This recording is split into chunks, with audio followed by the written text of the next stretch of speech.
hit the button here, I'm gonna monitor the quality of my connection and do the social media thing. Hoi! Yeah!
Delightful.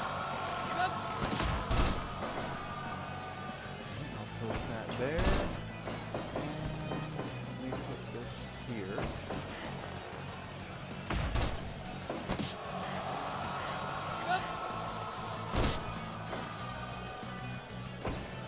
Cool, cool, cool.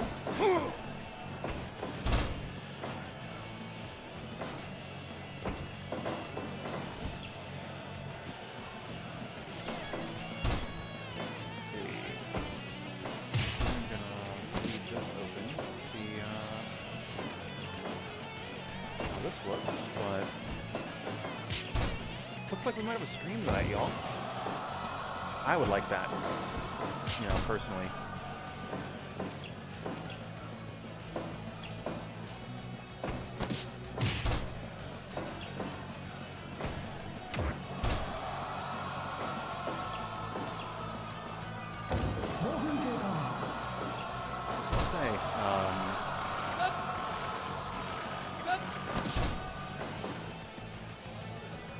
Totally unfamiliar with the Zero Escape family of games, but hey, this is like a legit official Spike Chunsoft edit of a character of the video games, which I think is delightful.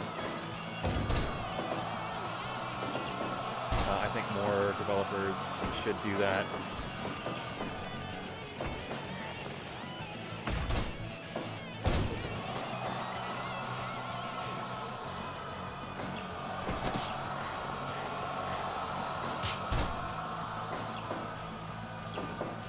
Although I will be honest, like, I don't know what other games like that exist. Although, what is it? NBA Jam on Fire had the SSX 2012 characters, so stuff like that, I guess. Like, hey, your company like owns this other IP. We're gonna put their characters in this other video game we are publishing. Hey, appreciate you dropping in, Peter.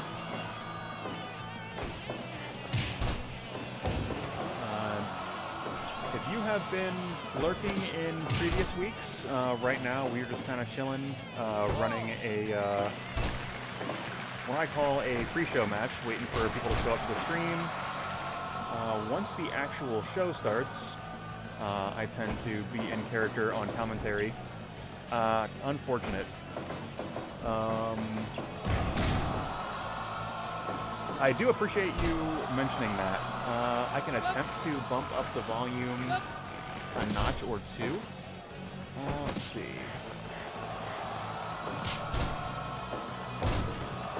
Let's see here.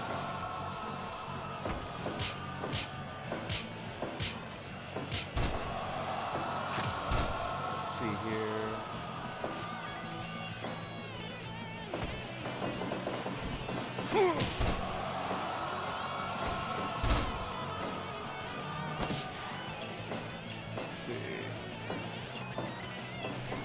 Okay, that is a much easier fix.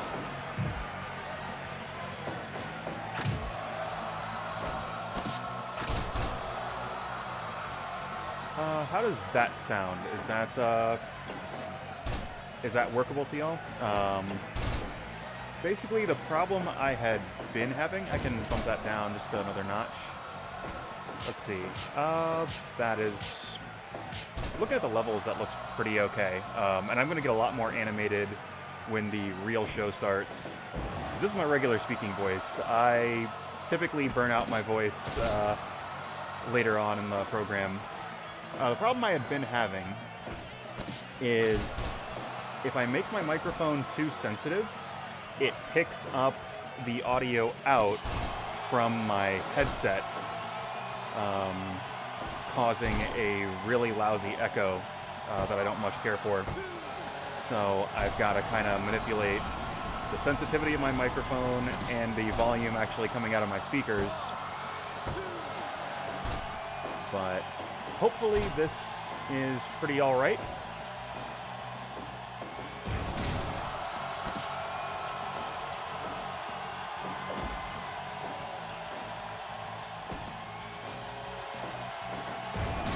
But yeah, if you have been around before, you know, my apologies for not recognizing you. But yeah, we do this every Sunday night.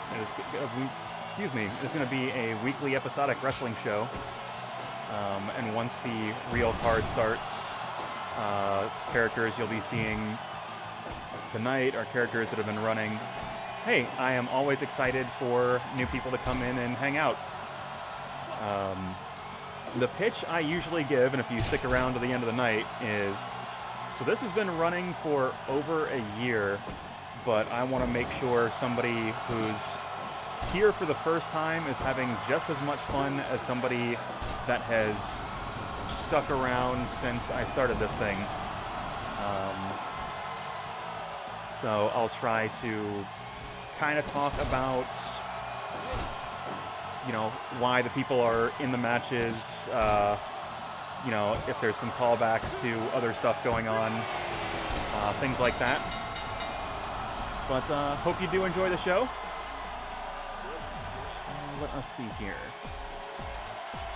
And positively delightful timing. The pre-show match not going long, as it is very nearly 7:30. And people are beginning to file into Blake's House Arena. And this is a mistake I very frequently make on this program, is not setting it to Blake's House Arena. And, you know, it is once again time for everybody to get on their feet, make some noise for another edition of Blake's House Professional Wrestling.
Hey, GK, appreciate the 14 months sub. Like, do tremendously appreciate that, man. And yeah, Peter, I know I mentioned, hey, I don't like to break character during matches, but in between, we can functionally treat these as middle of the show ad breaks. But yeah.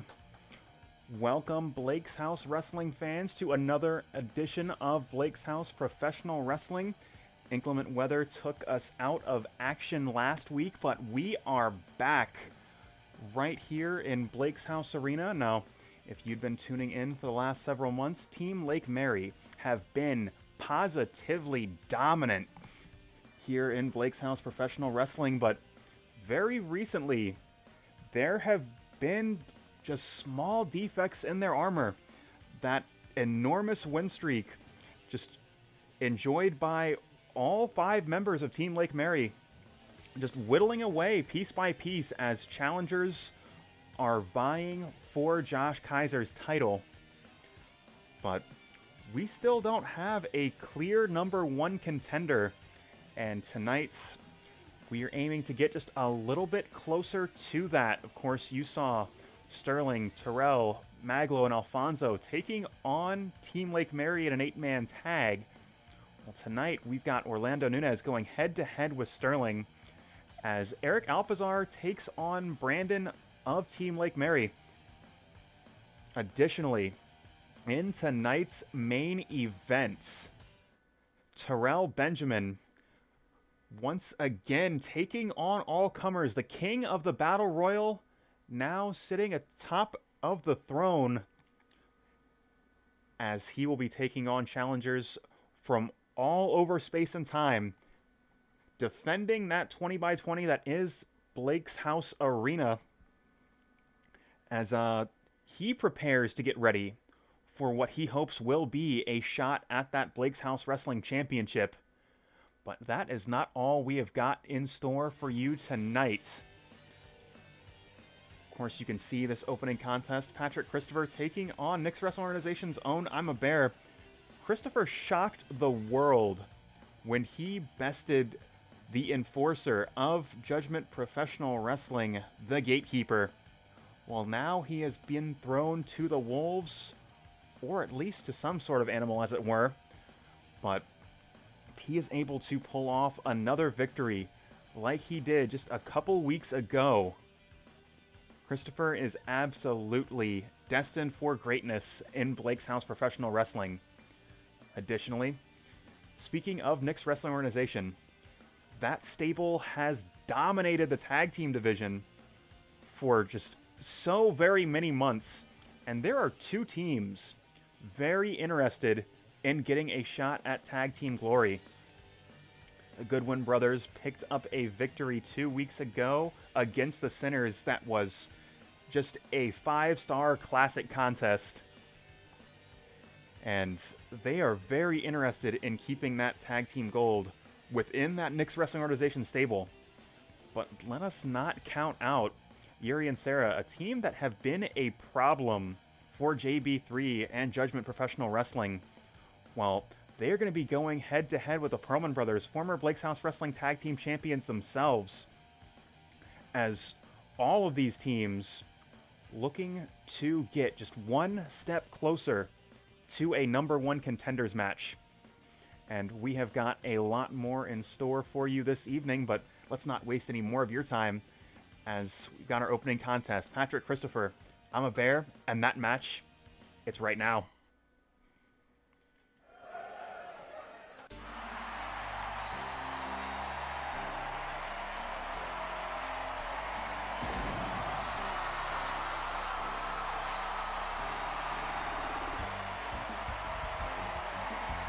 Christopher pulling off what is quite possibly the upset of the century just a couple weeks ago. But once again, going to be going head-to-head in something that he is, on paper, just so severely outmatched. The Bear putting away opponent after opponent with that vicious punch to the gut, right into that sleeper hold. Yes, we have seen it time and time again. Just the raw power is positively immense, but this is not the first time Christopher looked outmatched going into a contest. I'm a Bear using those massive claws to just grind away at the face of Christopher, and the regular hug locked in, and Christopher barely able to slip out. Answering back European uppercut, lift and drop. Bear right back to his feet.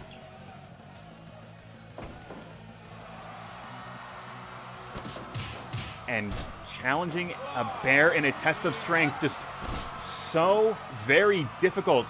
You can see the size advantage Bear has got, but Christopher, unbothered, you can see he's still riding that high that was that just surprise victory a couple weeks ago. He is willing to test Bear's strength. Able to slip out of that predicament, and big kick right to the back as he's trying to get himself fired up. He is trying to get himself excited for this matchup, and he is going to need every bit of that energy that he is able to get. Bear answering back, vicious series of strikes, and right back to that sleeper hold, but Christopher able to slip out. And another colossal suplex, and this time Bear tumbling to the outside.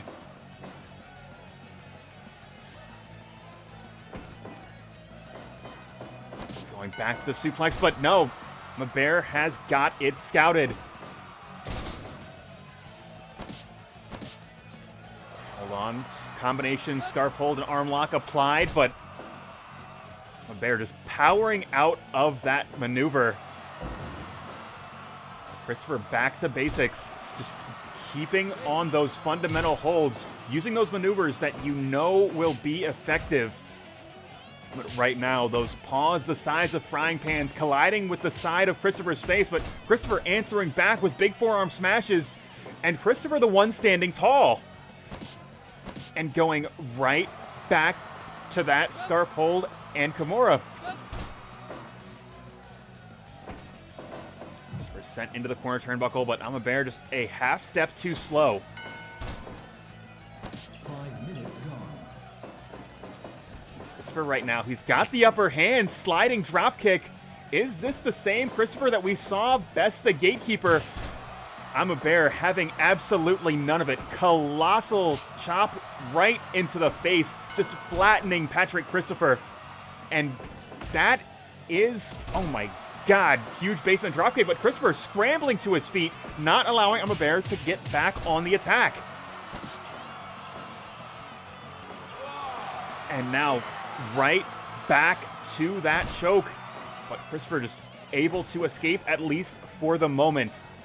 You can tell, using all of his size, all of his weight, in addition to just wrapping both powerful arms around the neck, just trying to take the wind out of his opponent. I don't know how many more of those Christopher is going to be able to withstand. Big forearm smash, and right back to it.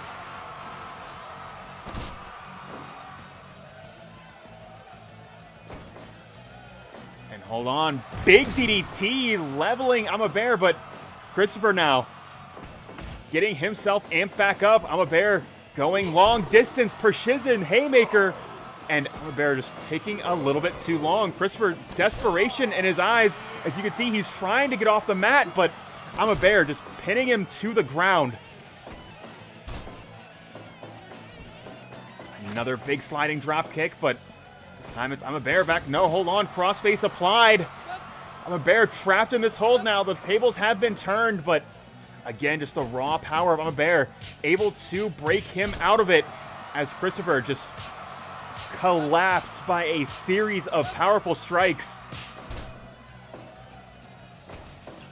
And hold on, Northern Lights suplex cover, 2, but only gets 2.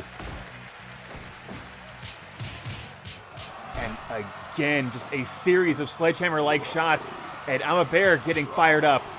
1, 2, right to the face, and Christopher, he's struggling. Kamigoye right to the jaw, but Christopher trying to get back to his feet, trying to get back into this contest. Goes for a cover out of desperation. 1, 2, but only gets 2.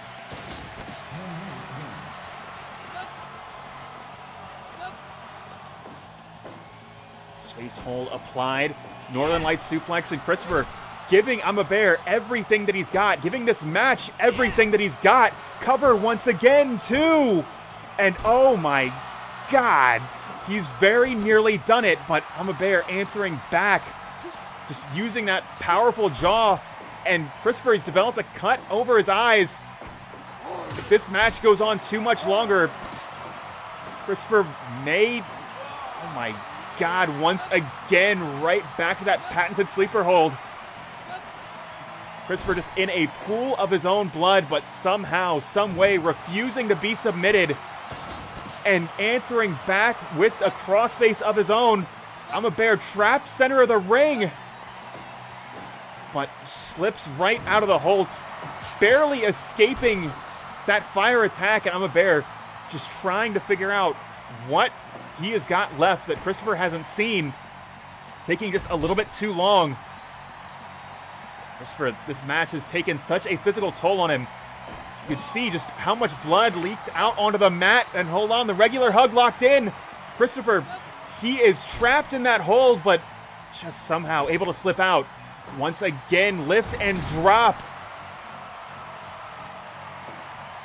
Christopher just struggling to catch his breath. Northern Lights, center of the ring. Is this it? No. No, it's not. He is stuck in this ring, stuck in this match with a beast that is Bear.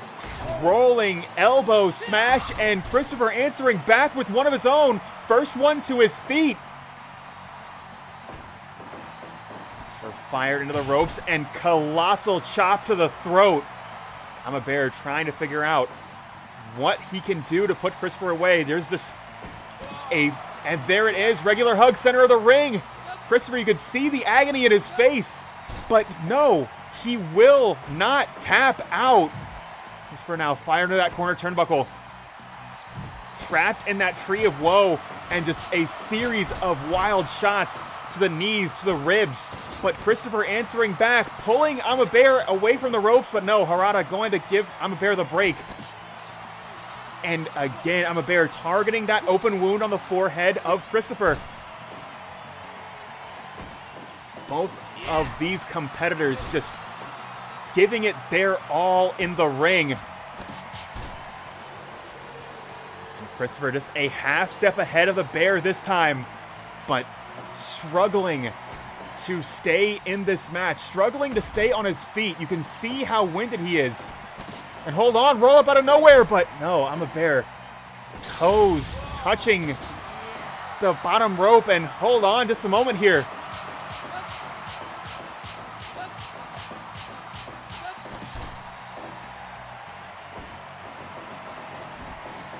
Let's see, hold on, Christopher escaping that precision haymaker, suplex center of the ring.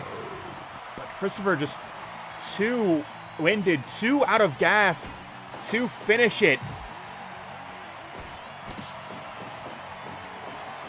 The Bear's face just grinding against that top rope. Bear sending Christopher into the corner, but both competitors have had enough. They've had enough of one another, had one enough of this match, but neither of them able to put the other away. And that could be it right there. Goes for the cover. 2, 3, count, fall. And the ultimate underdog, Patrick Christopher, has done it again. He will not release the leg. He knows just how unbelievable this match was.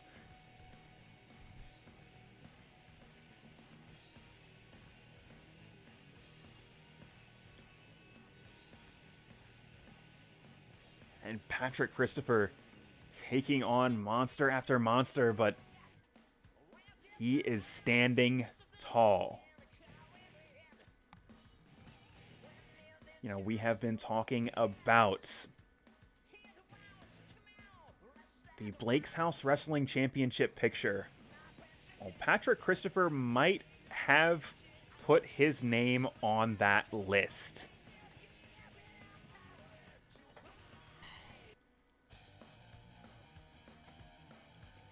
Hey, Nick, how you doing? Appreciate you dropping in as well.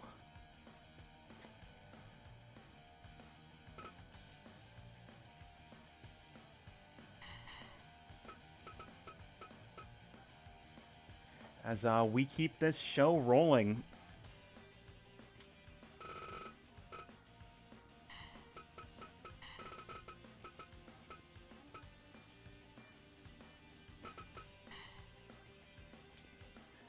Do you have to say a 4 3/4 star match as the opener?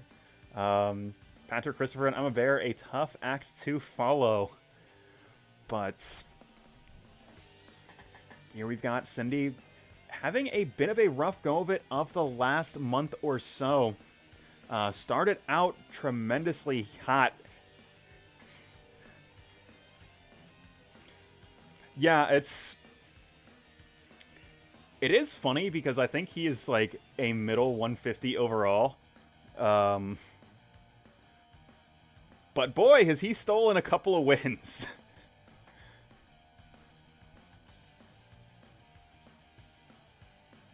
Might have to give him the jack up in stats just so, like, he can actually play in the card that he has earned himself up to. Might even have to give him new gear.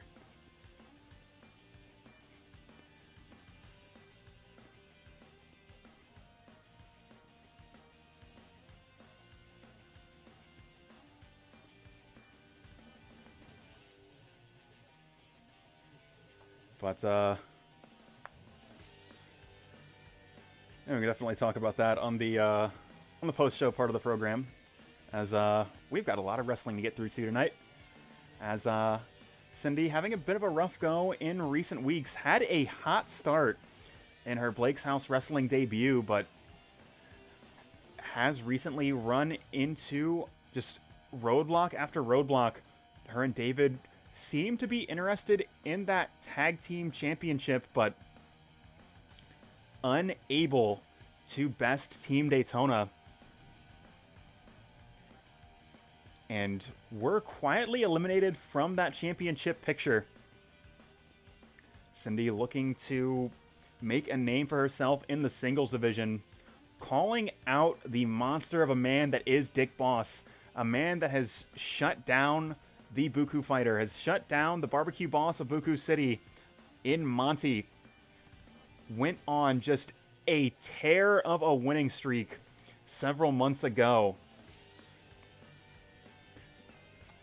Dick Boss proving that he is one of the premier big men in Blake's House Professional Wrestling. Well, certainly Cindy is a different sort of matchup than Dick Boss is typically prepared to fight. But that raw power, so tremendous. He is capable of shutting anyone down, and he looks to do exactly that tonight. As Cindy takes on Dick Boss, and that match, it's next.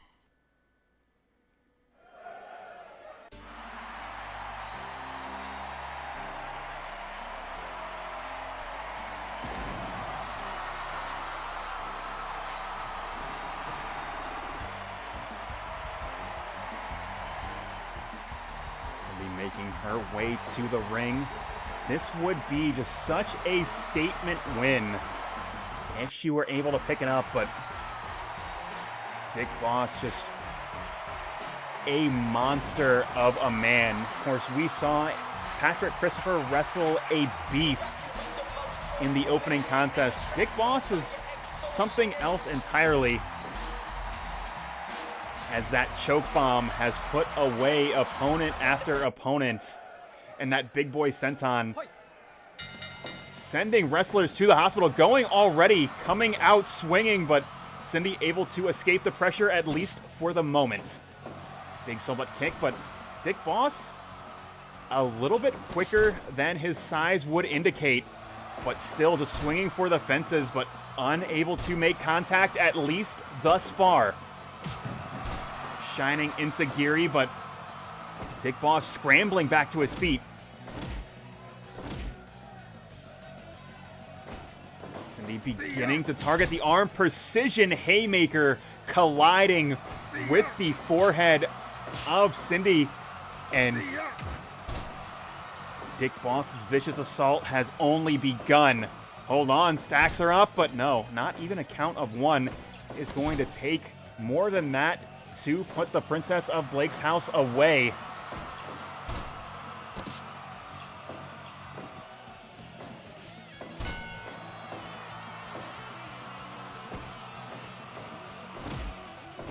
Series of shoulder blocks, and Cindy likes to look for that triangle lancer, likes to look for that crossface hold.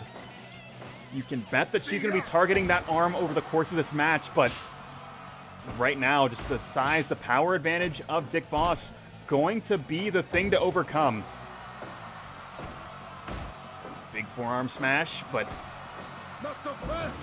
Dick Boss has Cindy pinned, but hold on, able to get that cross arm breaker. Cindy so difficult to out wrestle, and Dick Boss, it looks like he has figured that out and has taken to just pounding her into the mat.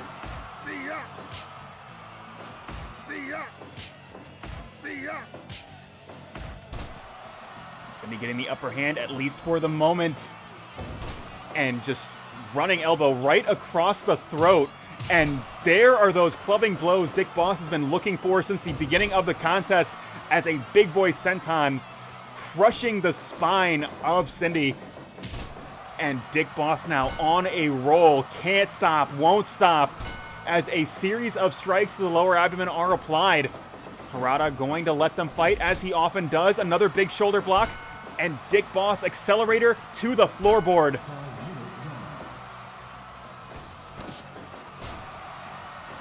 Cinderella answering back, grabbing the arm any way that she can, and delivering another elbow right across the throat, seemingly out of desperation, but that could be the momentum shifter that she needed.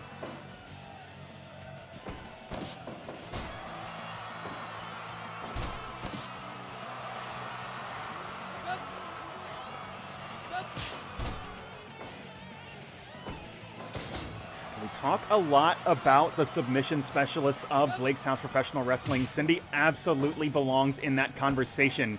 But hold on, choke bomb applied. Cover two. That maneuver has ended so many matches. But Cindy answering back, triangle lancer, center of the ring. Dick Boss is trapped, but able to slip out of the hold. This match will continue. Once again, precision haymaker, and Dick Boss, he is going up top. Not so fast.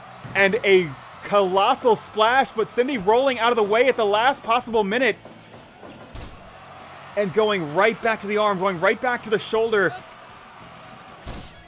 That big body splash, a major momentum shift, but Dick Boss answering back. Just a series of shots to the head. Cindy just barely able to break out of it, and once again, choke bomb. Two. Oh my God, so close. And once again, going right back to the arm. As I mentioned just a few moments ago, Cindy Prinzler, one of the submission specialists this Blake's House Wrestling organization is known for. She targets a limb. She sticks with it over the course of the match, and that is going to be a difference maker if the match can go on any longer, but a third choke bomb could be it. No, only gets two. Precision haymaker connecting, and Dick Boss right back to that major attack. Another series of clubbing blows. But storybook ending, is that going to be it? Cover two. No. Dick Boss, too tough. Refusing to be put away. And Cindy going right back to that triangle lancer hold, but Dick Boss able to power out. You can see those. Hold on. Deadly strike, and huge clubbing blow. Cindy unable to defend herself.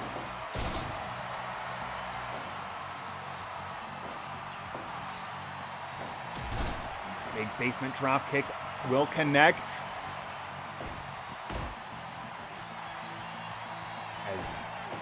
Both of these competitors have done so much.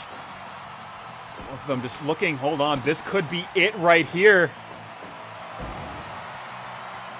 But Dick Boss taking a little bit too long, doesn't elect to go for the cover. That could be the difference maker in this match. As again, just those colossal fists answered back with a forearm smash. Dick Boss calling for the end, clubbing blow, but Cindy answering back. Enziguri trying to take the head clean off the shoulders, and once again, storybook ending, but Dick Boss right back to his feet. Water wheel drop center of the ring, and Dick Boss now back on the attack. Enziguri will connect. And another elbow across the throat. Both of these competitors giving so much to this match, but neither able to put the other away. Cindy going high risk and guillotine across the throat. But unable to translate that into a cover as another choke bomb. This time, those long limbs getting a fingertip right on the bottom rope. This match, it will continue.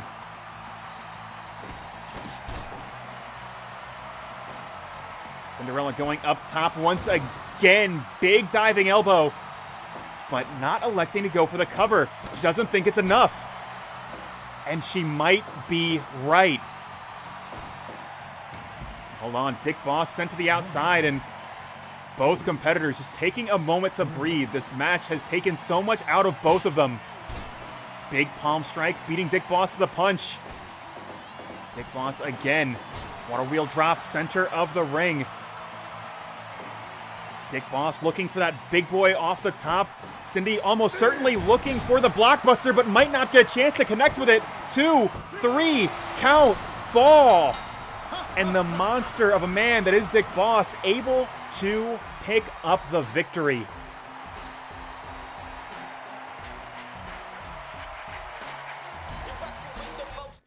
Took 5 of those choke bombs, but in the end, that was enough. Cindy unable to get a shoulder off the mat. As Dick Boss once again continuing to assert his dominance on Blake's House Professional Wrestling.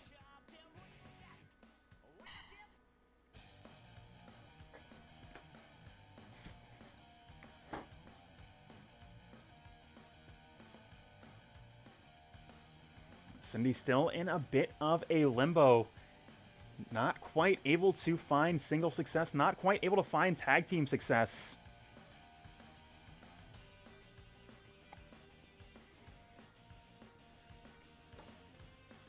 But right at this moment, Dick Boss once again just making a statement.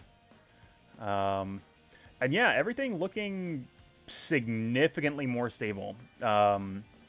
Last week, I was getting double-digit kilobytes per second upload speed. Double digits. It was unbearable.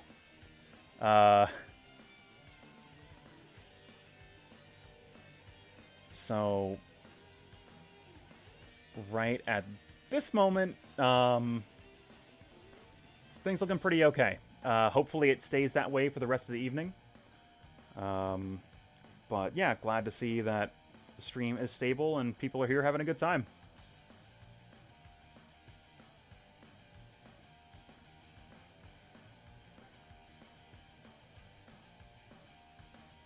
But I think we are going to keep this show rolling here. As I mentioned at the top of the program, that I will be totally honest with you, I do not have the new music set up. I do apologize for that, but been a little bit busy this week, but got some good news as far as that goes. Got my first dose of the COVID vaccine middle of this past week.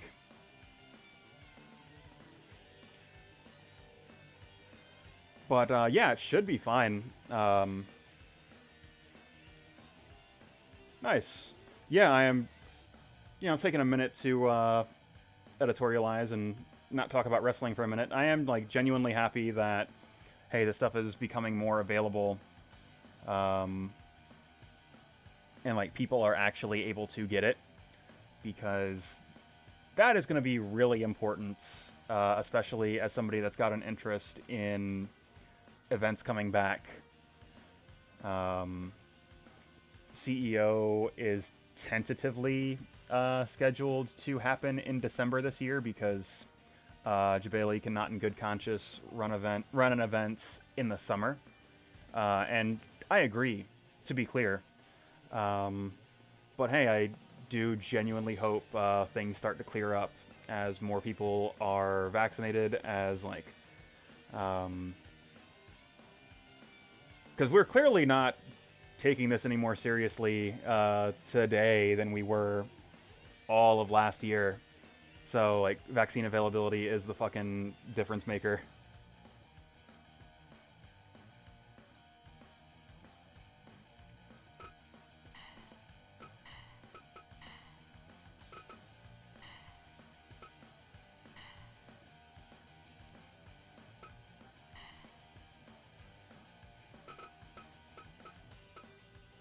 But also, too, it's like, hey, I haven't been to Blake's house in like a year. I would like to go to social events with my friends again.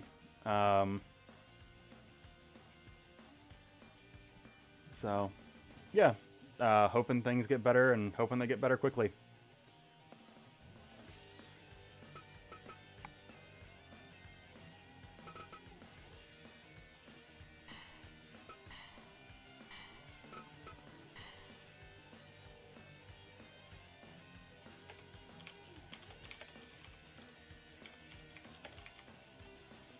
But let us go ahead and get into our third match of the evening. As I mentioned at the top of the program, there are several teams very interested in getting to a #1 contender spot in that Blake's House Wrestling Tag Team division. Of course, Nick's Wrestling Organization dominating the tag team division. We're going to be seeing the Goodwin brothers taking on Rip Studley and Jim Jack later on this evening.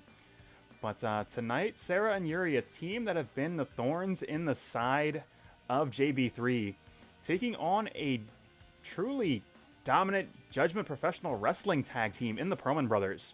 This is a team that has held tag team gold on Blake's House Wrestling. Certainly well decorated, certainly well prepared.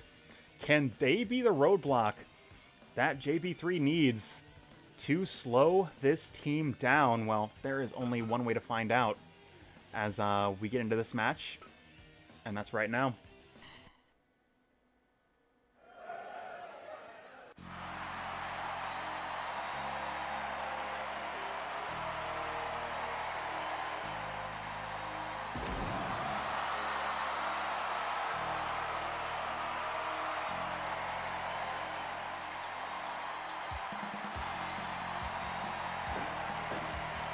And Yuri, two just high energy, highly athletic, just supremely gifted competitors.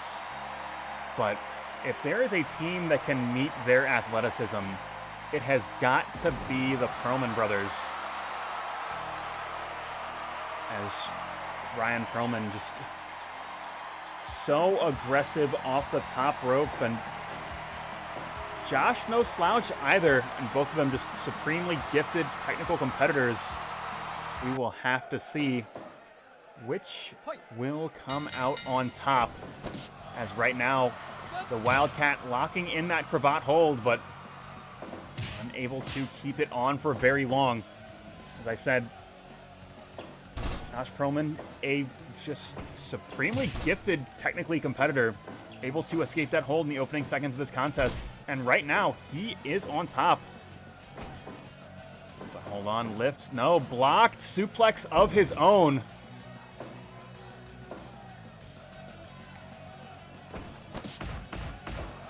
A series of forearm smashes followed up by a hellacious backdrop. The Pearlman brothers coming out so very strong.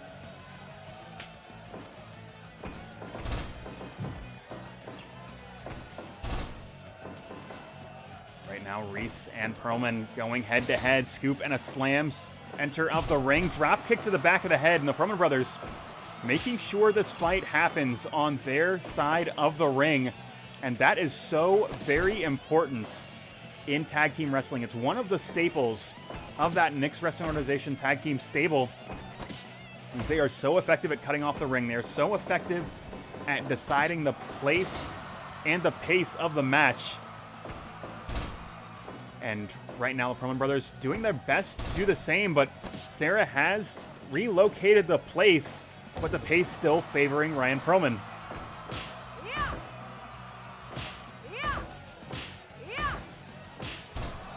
Barn door right hands, but Pearlman able to escape to his own corner. And Reese, too stubborn to get out of the ring. She will take on anybody. No, now, after that 2-on-1 threat has passed, going to bring her own partner back into this match. And here comes the Wildcat, but Josh Pearlman just a half step ahead of her. Tight snap suplex. Answered back with an arm drag, and these competitors going blow for blow. Just neither wants to make a mistake because they know just how dangerous their opponents are. And hold on, roll through, cover, but only gets one. 5 minutes gone. And again, right back to it, cover, and again, only one.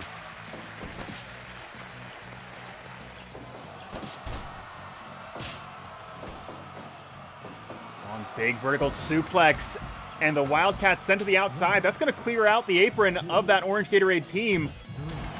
Big basement drop kick as Josh Pearlman getting some extracurricular activities with that steel chair, but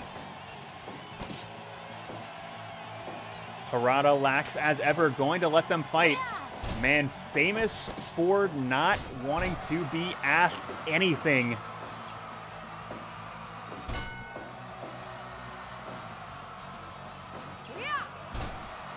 Big leg lariat attempted, but Pearlman's just too fast. Again, said if there was a team that could match Yuri and Sarah's athleticism, it was the Pearlman brothers. Josh shooting himself into that corner turnbuckle, but Sarah just a little bit too fast, able to escape the pressure, but goes right into that suplex into the center of the ring. And Pearlman brothers, frequent tags, keeping someone fresh in this match. But a minor miscue causing the place of this match to go back to that blue Gatorade corner. Suplex blocked once again, and this time it is Sarah Reese tumbling to the outside. And this time it is Sarah bringing a foreign object of her own, swinging for the fences with that steel chair, able to make contact, but Josh Pearlman standing tall.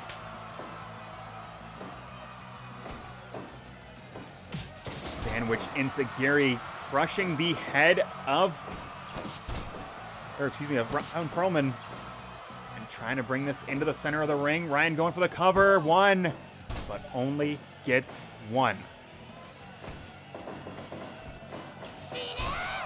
Tornad kick is escaped, but the shotgun drop kick buried in your chest. Hitting that Orochi Tom one, but only gets one. 10 minutes left. Big knee bar, and that is going to bring in Josh Pearlman coming in to try to make the save.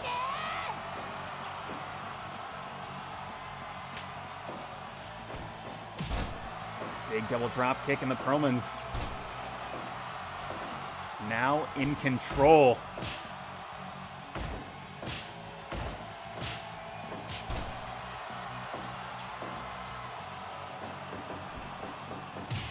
And that Pharaoh spear, that maneuver that has folded so many competitors in half, but the Wildcat able to just stand tall through it. Looks like she's starting to feel the effects of it, trying to get back to her own corner, and finally able to do so.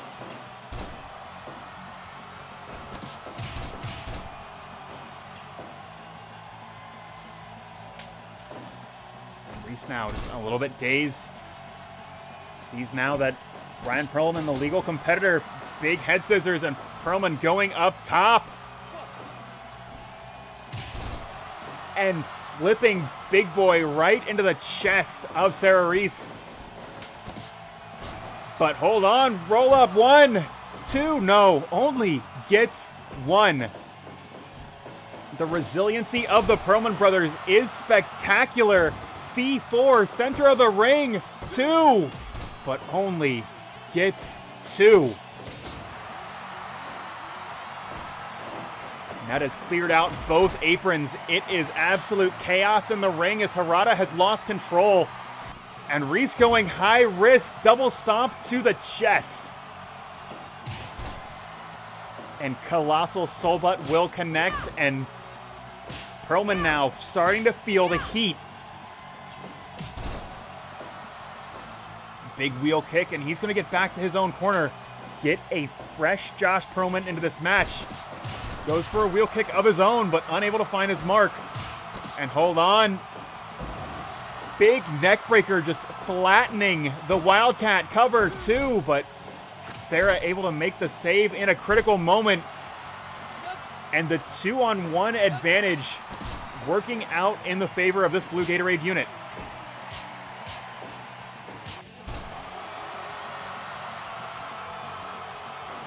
Roman now going high risk and big splash onto the steel chair.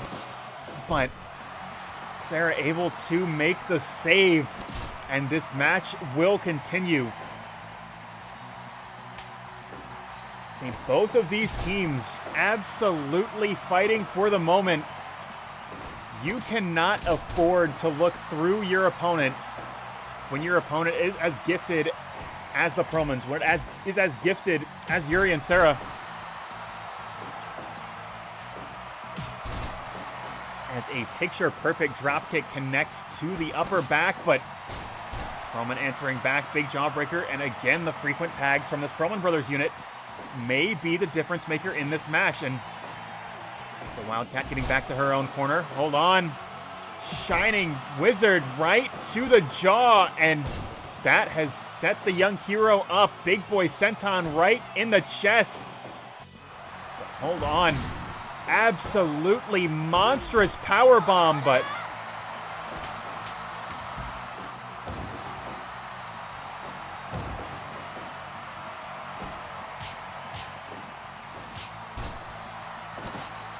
going for the cover. 2.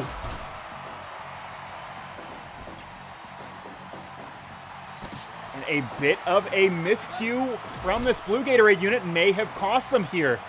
It's like both of them looking to get to that top turnbuckle, but Harada ushering the Wildcat back to her own corner, and now the young hero trapped in that Pharaoh Spear, but this time is Sarah Reese standing tall. Protected by that chain shirt, possibly, but a Big Boy Senton colliding across the chest. And again, sandwich Ensagiri. The Wildcat set up. And what is your favorite Death Grip song as the guillotine colliding with the back of the neck? Ryan Pearlman able to bring this fight back into that orange Gatorade corner. And hold on. Pearlman taking this high risk. Big Frankensteiner off the top, but he is not finished. And it looked like Wildcat collided the back of her head with that steel chair, but again, Sarah Reese, the young hero, making the save. Sunset flip power bomb as Tornad kick colliding with the face of Josh Pearlman. Cover, and oh my God, so close. But this match, it will continue. and bodies colliding center of the ring. Harada sending Sarah back to her own corner. Josh going back to her own corner. Here comes a fresh Ryan. Here comes a fresh Reese.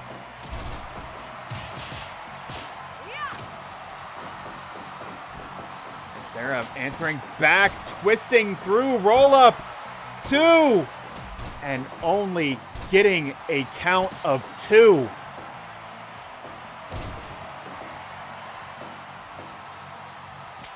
Something has got to be said for the tag team experience of the Pearlman brothers. Yuri and Sarah only tagging together for a couple of months, and that could be a major factor here. As the Wildcat just a little bit out of position to cut off that pin attempt. Big super kick and big drop kick to the chest to answer back, and a guillotine of his own.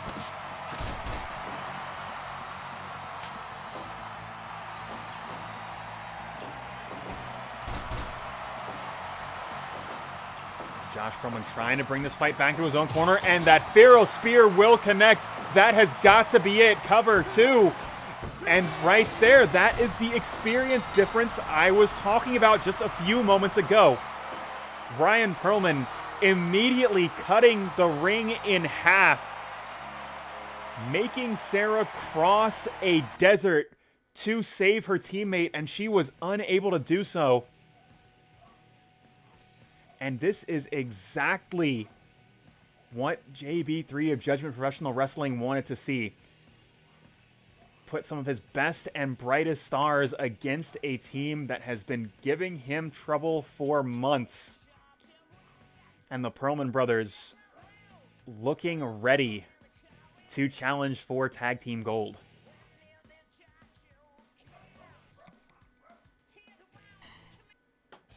Well, coming up next, folks, we have got the Battle Royal to determine who will be challenging for that main event spot. That match against Terrell Benjamin. And we need to pick 8 names. So let us go ahead and tab over here, over the top rope Battle Royal. And if anybody is new here, this is the audience participation part of the program. We need 8 names. The winner of this Battle Royal will go on to face Terrell in tonight's main event. Terrell, GK is not booked. If you would like to see him, you are more than welcome to.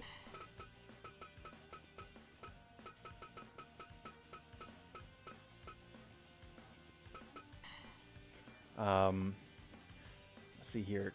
Terrell looking to sharpen his skills. Vista is also not booked. I can absolutely do both of those for you. As he is interested in a shot against Josh Kaiser's Blake's House Wrestling Heavyweight Championship. And what better way to prepare yourself for that eventuality than to take on, to challenge anyone.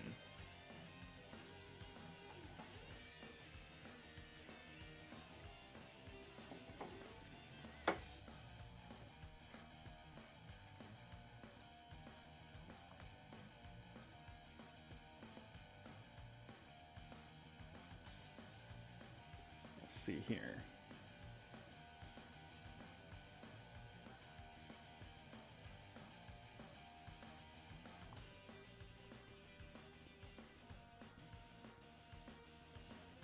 Looks like a pretty light day for, let's see here, people in chat.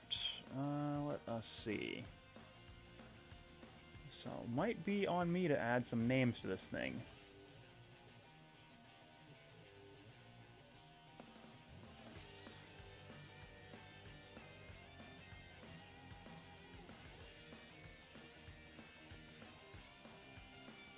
You know, I don't hate the idea of Maglo being in the Battle Royal,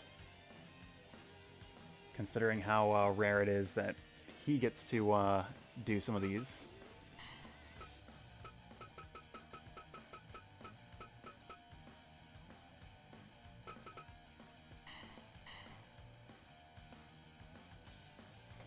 But that is still going to leave a lot of slots here.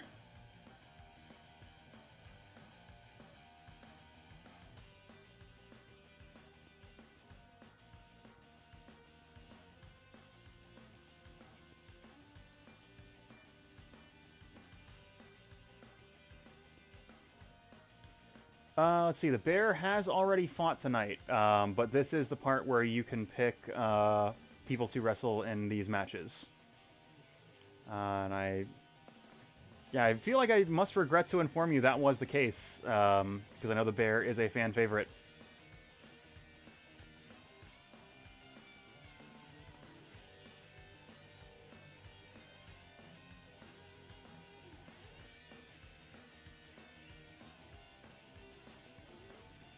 You are also booked tonight, to be clear.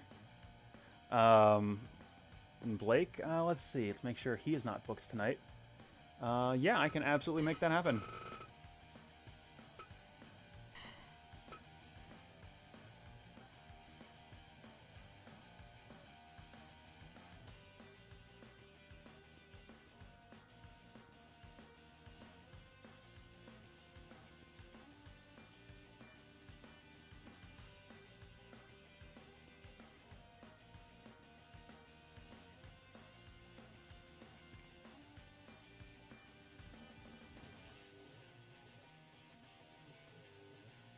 Let's see here. Who would I want to see in this? Unfortunate I don't have a ton of...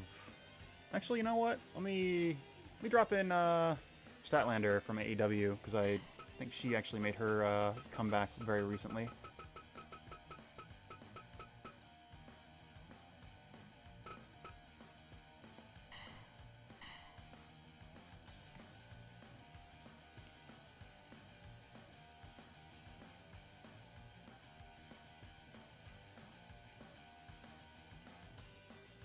Let's see, who else would I potentially want in one of these things?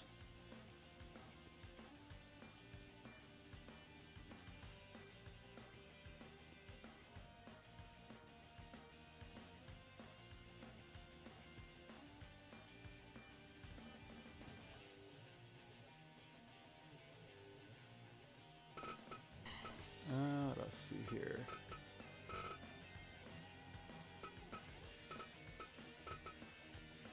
I do need to get a, like, modern Eddie Kingston, because the one I have is a CZW Kingston.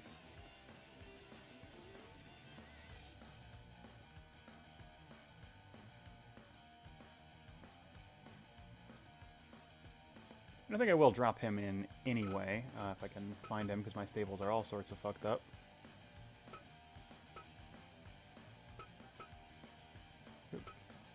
Ah, yeah, Shikara, my bad. I mean, my stables are also, like, very sick. So there's some people that I like, but still got 2 slots open.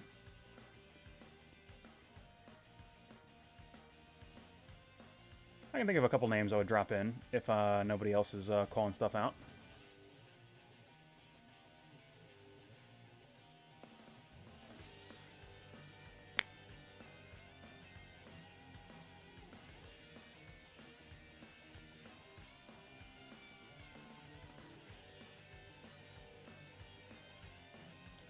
Cindy wrestled earlier also, unfortunately. So you gotta watch the product. I will say that match, like, despite getting, I think, a 92 overall, a little bit underachieved. Because that was one that I ran on my own to see if the matchup was any good. I was like, oh yeah, they fucking tore the house down. And is, like, typically the case when I play this video game, is the match I ran off stream was much cooler than the match that I ran on stream. But, you know, is what it is there.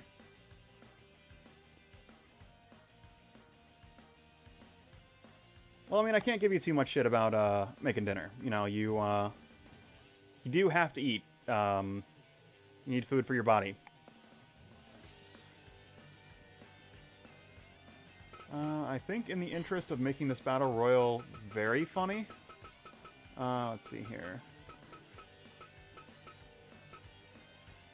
I am going to put in Mila Dead or Alive because I know she's got a bunch of suplexes and can just fucking launch people to the outside arbitrarily. I have, but not in the way that you think.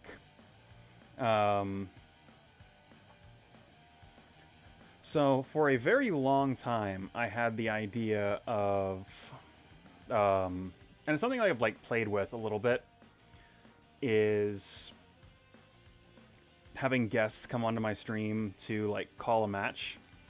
So an idea I had would be have them like do that, like call a match that they booked as a co-commentator. And that is a pain in the ass to do live. So that is something I've considered doing pre-taped.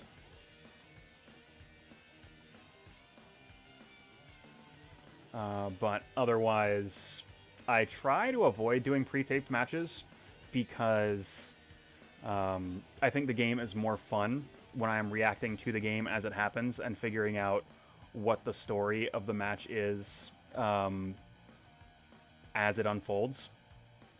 Like a good example was the Yuri and Sarah versus Pearlman brothers match. It's like, oh, Yuri and Sarah are a new tag team. They are inexperienced. They will make like rookie mistakes, and the Pearlman brothers will like do a better version of that because they've been tagging together for a year. I fucking made that shit up, but the game gives me enough to work with to where I can tell that story, and it's exciting to me to be able to tell that story. I mean, if nobody is calling out names, I'm going to put Speed Racer in this battle royal and hit Mach Go Go Go.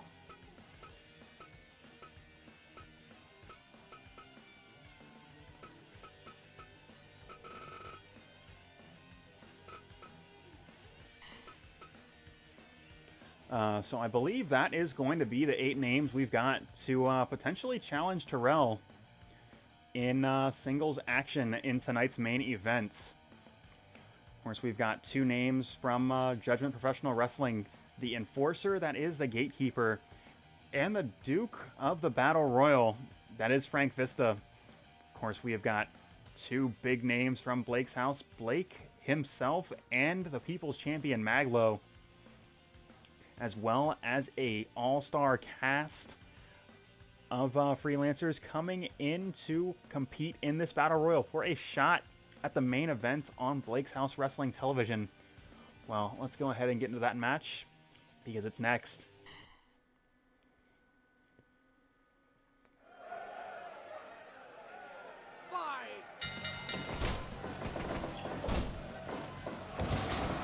Suplex from Mila, and these contests always so difficult to call in the opening moments, but hold on, Magic Killer connecting to the Gatekeeper, and it looks like the Gatekeeper has a target on his back. He is just so enormous, so physically imposing.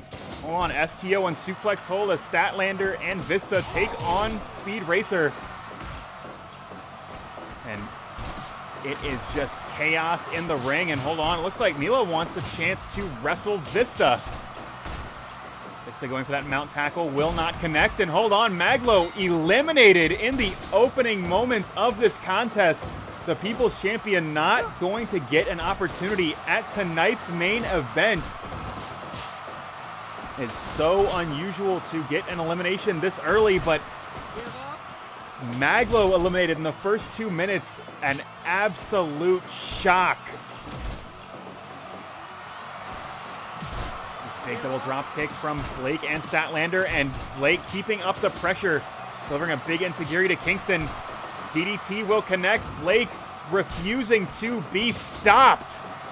And Mila answering back as Gatekeeper and Vista going toe-to-toe once again, and we saw this the last time we had a battle royal with both competitors. I don't know if there's a little bad blood between the two of them, or if they just want to prove that they are the most dominant performer in Judgment Professional Wrestling. Hold on. Big belly-to-belly overhead suplex. But it is so difficult to stay on top of somebody. You've got to keep your head on a swivel at any given moment. The person that would eliminate you can come out of nowhere. You know, it is Resident Evil. All threats come from off screen. Mila going for the cover too, but only getting 2. And hold on, Speed Racer eliminated. We are down to 6. Hold on. Suplex attempted, but right now the Gatekeeper, Eddie Kingston, going toe-to-toe as Statlander launched over the top, belly-to-belly overhead suplex.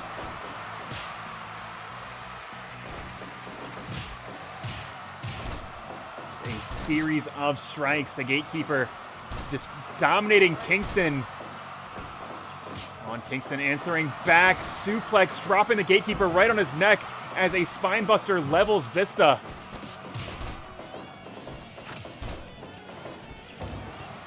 Colossal body press, and again, the Gatekeeper looking to eliminate Frank Vista.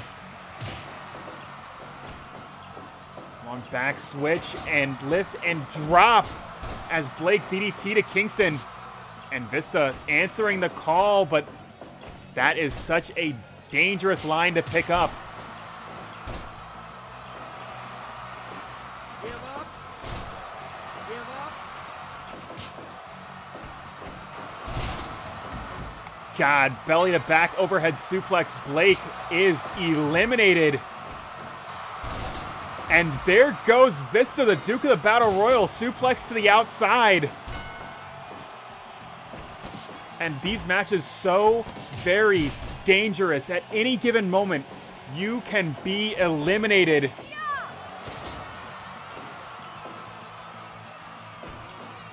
Mila demonstrating that tonight. And that has got Eddie Kingston's attention. Series of shots to the head.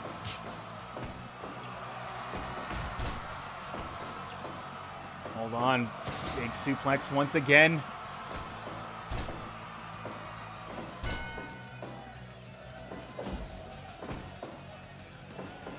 Hold on, suplex blocked. This could be it for Kingston, and it is.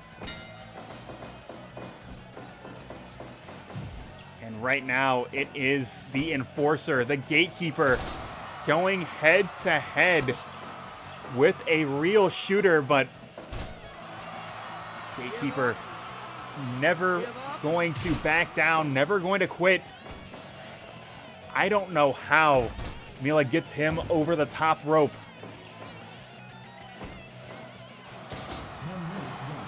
Big sidewalk slam applied, and the Gatekeeper just playing with his foot a little bit. Big body press, goes for the cover too, but only gets 2.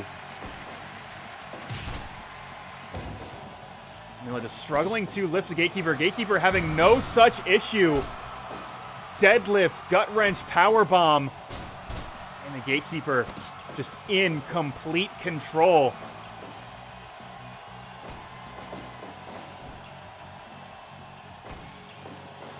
On belly-to-belly overhead suplex into the center of the ring. Both competitors to their feet at nearly the same time. Series of knees to the gut. And goes right into a series of strikes, but Gatekeeper able to slip out. Mount tackle attempted, but not successful. Once again, getting that mount and right back to it.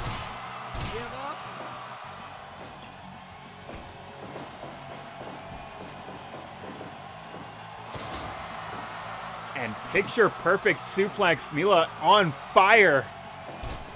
Just grabbing a hold wherever she can, but the Gatekeeper is a Terminator.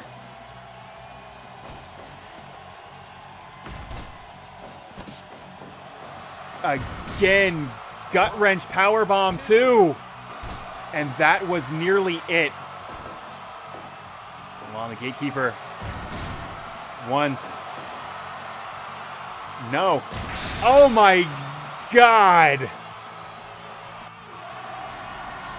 Ire Thunder will connect, and Gatekeeper is going to tonight's main event.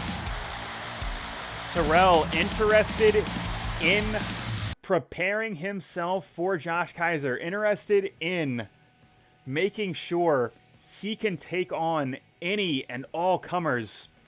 Well, I don't think he was prepared for this.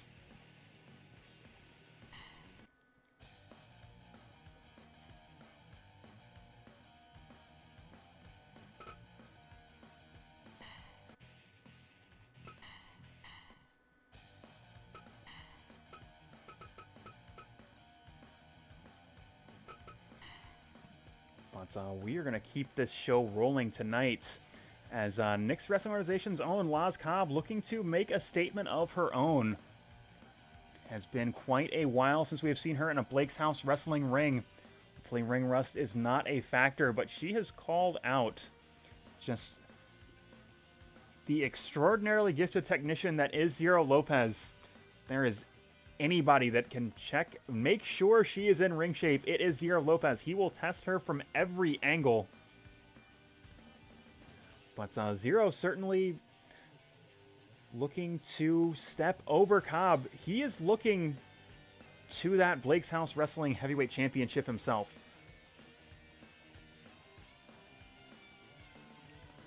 Losing that triple threat contest just 2 weeks ago. Looking for another avenue to the top of the card. But he has got to beat the competitor in front of him as he takes on Laz Cobb, and that match, it's now.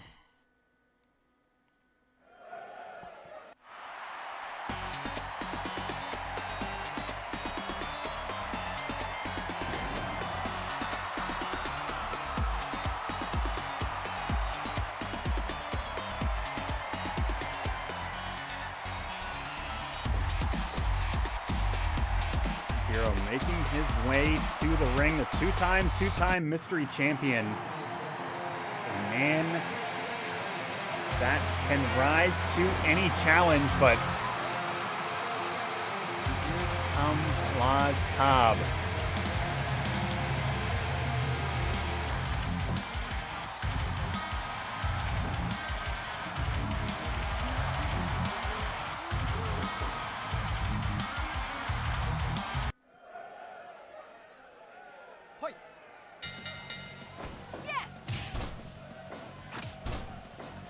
Spoke about submission specialists earlier on tonight's program when we're talking about Cindy. Well, Laz Cobb is absolutely one of those. An expert in that catch-as-catch-can style. If you leave a limb outstretched, if you make the slightest mistake, she will punish you for it. Zero style, a little bit more difficult to pin down. He really and truly has all the tools. He can come at you from any way. You know, utilizing his incredible athleticism, utilizing his just tremendous talent and striking ability, but also just so very technically gifted as well. You have to be prepared for anything when you take on Zero Lopez, as a shooting star press goes for the cover, but unable to get even a count of one. And we are seeing exactly that right here, just that unorthodox style of Zero Lopez on display. Back switch, and now stroke, center of the ring, that full Nelson facebuster, but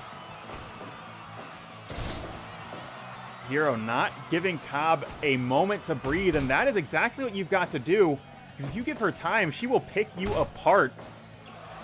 And she goes right to it here, gets that advantage just for a moment, and is able to grab a hold.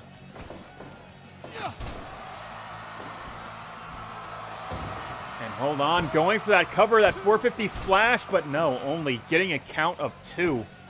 Oh! Picking the leg herself, and again, we are seeing a clash of styles here.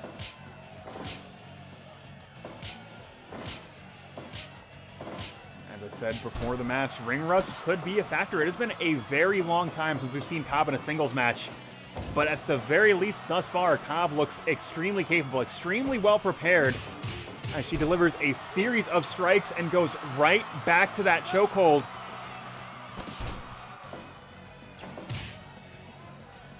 And beating Zero to the punch with that toe kick. And Zero answering back. Shotgun drop kick right to the face, but Cobb to her feet first.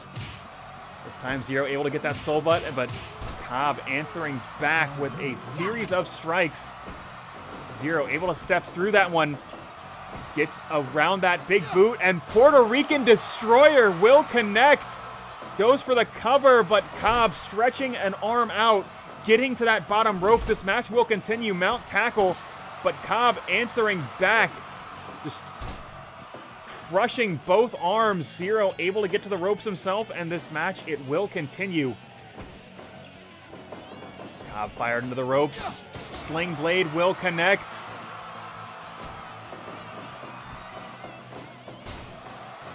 Water wheel drops. Zero getting set up for something here.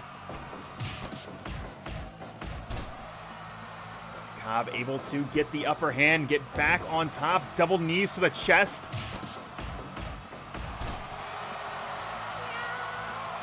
Of course, we spoke to great length about Cobb's submission abilities, but she is no slouch of a striker either, as Zero just found out, as a series of vicious blows to the chest and stomach took him down, but Zero answering back with a series of strikes of his own.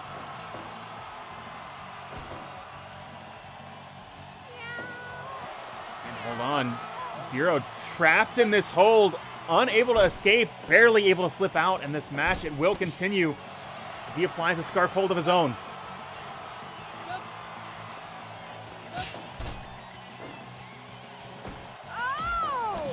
And Cobb again. If you leave a limb outstretched, she will punish you for it, as she's able to pick the leg, go right back to that knee bar, and Zero doing everything that he can to prevent that. Hold on a second here. Cobb sent to the outside. No, Zero just taking a moment to breathe. It's possible that sustained damage to the legs, that sustained damage to the shoulders is causing trouble for Zero. Unable to use that high-flying style, but maybe I spoke too soon. Springboard, moonsault, oh my god! 5, 6, But Cobb answering back, going right back to the legs, trying to take away that speed, that agility advantage. 11, 12, And now Zero trapped on the outside. Harada's count at 14. Both competitors back in the ring. And again, Cobb picking the leg. Zero just trapped in that hold, but only for a moment. Once again, she's got it. Zero hanging on, but you can tell just that sustained damage applied is so tremendous. Cobb looking to put this match away. If there was any question, drop kick to the knee. Again, trying to take the legs out from underneath the legs of Zero Lopez. If there's any question about ring rust, Laz Cobb has answered that here and now. On back switch and reverse DDT, and Zero applying a hold of his own.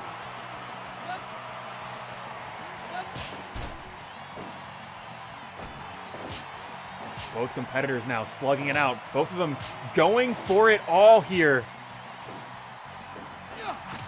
Vicious Enziguri, and Zero the one standing tall, at least for the moment. Big super kick, and Zero, no, unable to keep Cobb down, and that could cost him. Big boot. And Cobb now looking to put this match away. Yakuza kick to the back of the head, but Zero fighting through it.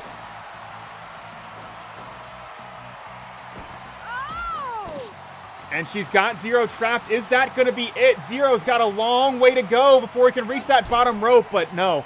Able to escape the pressure, at least for the moment. Big drop kick from Zero Lopez. And it looks like he's going to follow that up. Shotgun drop kick right into the face. And Destino will connect. Zero looking to put this match away, but Cobb out of nowhere, rolling knee bar.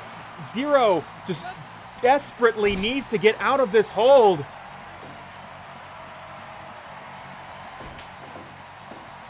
Hold on, Triangle Lancer applied, and Zero foot on the bottom rope, just getting a moment to breathe, but not for very long. Cobb going right back to it. Hold on, Zero bringing this fight into that blue Gatorade corner. But hold on, backslide cover. 1, 2, 3, count, fall.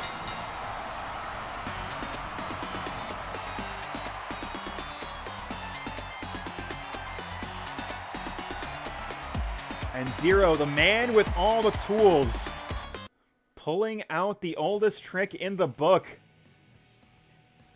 So he was able to sneak on that hold, and Cobb unable to escape.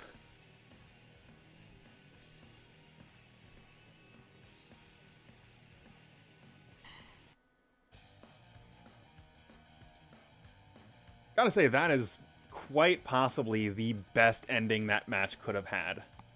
Especially with the story of, like, Cobb coming back from time off. Like, she still looks really good. Just caught napping on the backslide. Fire Pro is a good video game sometimes, is my hot take. But Zero Lopez able to pick up a win, and Zero very nearly making the mistake you absolutely cannot afford to make. He's looking past Cobb. He wants another shot at Josh Kaiser's title. But he was able to get his act together during that match, able to find a way to beat a tremendously determined Laz Cobb and pick up the victory. Well, we are not yet finished with Nick's Wrestling Organization. As I mentioned at the top of the program, Nick's Wrestling Organization just so dominant in that tag team division. And right now we have got two teams just so very interested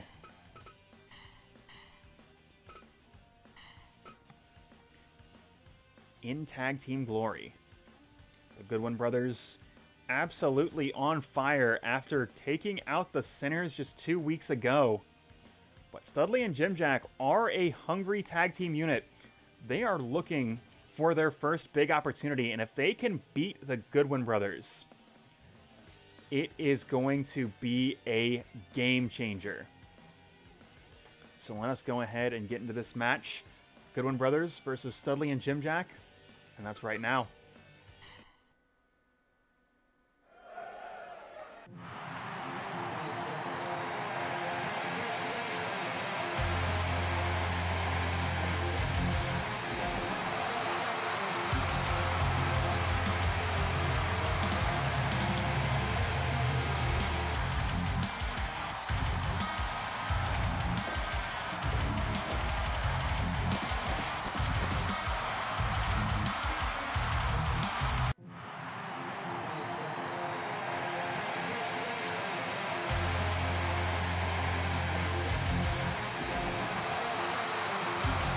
Jim Jack and Rip Studley are a curiosity in Nick's Wrestling Organization. They are two men that have yet to really make it to the top, but they have got all the tools to get there.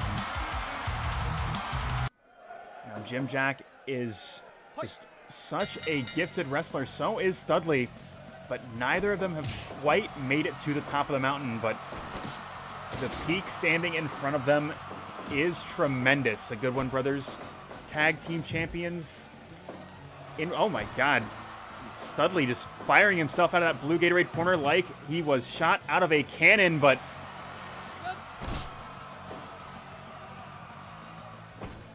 Bobby Goodwin just shutting Studley down, and this is what I mean. The Goodwin brothers just so very well decorated as a tag team unit, so very experienced as a tag team unit. You can see Bobby Goodwin just trying to dismantle Studley, trying to slow him down. But hold on. Flapjack and cutter combination, and Jim Jack now trying to get himself fired up. Just delivering a vicious assault. And that could be what this team needs. But here is your answer back, my friend. Flapjack and Cutter from the Goodwin brothers. And here comes Billy Goodwin. Able to get some leverage over Jim Jack, and that is going to create an opportunity for him. But, ooh, Big Shote doesn't quite find its mark. If that had connected, that would have been tremendous. Hold on, rolling through. But Jim Jack able to slip out. You can see that Billy Goodwin just does not have an off switch. He has only got one speed, and it is full bore, but right now Jim Jack able to escape, trying to get back into his own corner, but Billy Goodwin just not letting that happen.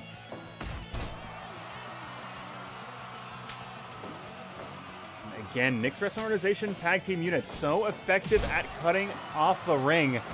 Goodwin brothers have been doing it longer than almost anyone else in that stable.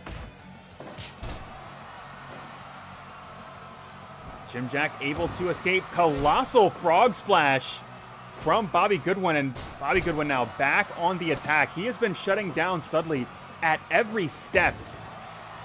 Big elbow buried across the chest. Studley just trying to find an answer, but everything that he's done thus far, Goodwin has shut down.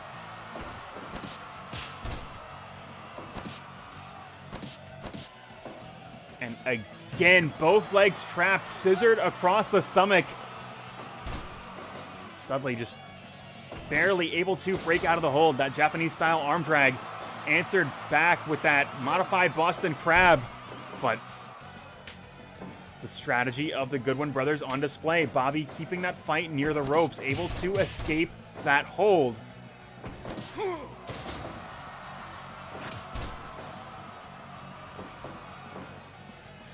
comes Bobby, but Jim Jack absolutely motivated, plants him with a DDT.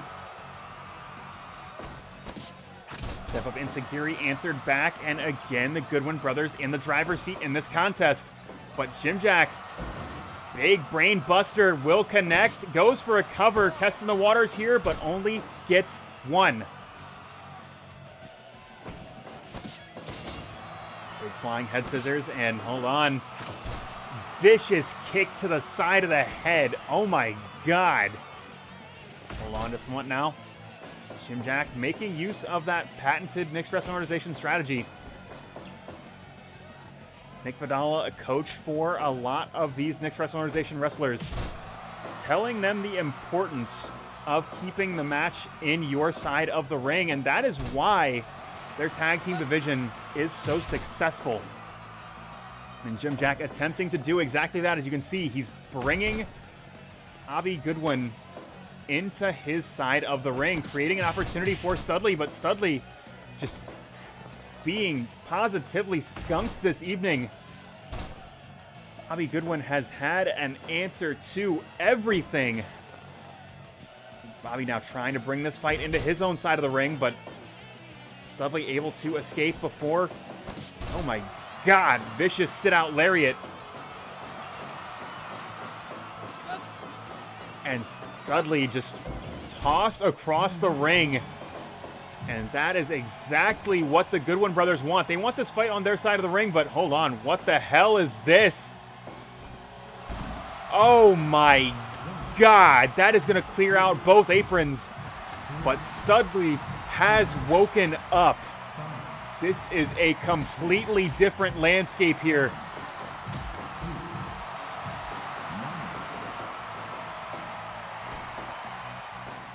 Studley now goes for that powerbomb again, but no. Goodwin has it blocked. Bobby Goodwin has that hold locked in, but not the legal man. Studley just trapped in this hold and planted onto the mat with a DDT. Billy Goodwin rolling through, goes for the cover, but no, foot on the ropes. Big tilt-a-whirl backbreaker and going right back to that modified Boston Crab, but Studley needs to get back into his own corner, and here comes a fresh Jim Jack as a deadlift German suplex, or excuse me, deadlift gut wrench suplex will plant Billy Goodwin. That has created an opportunity for Jim Jack, but Goodwin just fighting his way out of this situation, but not quite enough to overcome that size disadvantage as that flashing elbow draped across the throat connects, but Goodwin able to slip out of the pressure, able to get back into his own corner, and here comes Bobby.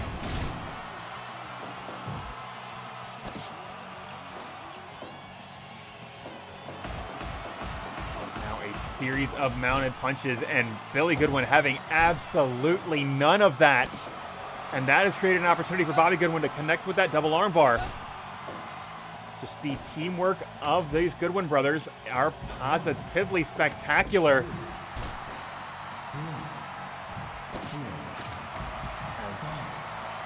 Oh my God, big frog splash, but Studley rolling out of the way, and that could be the difference maker here. No, Goodwin still just shutting down every offensive effort, but hold on.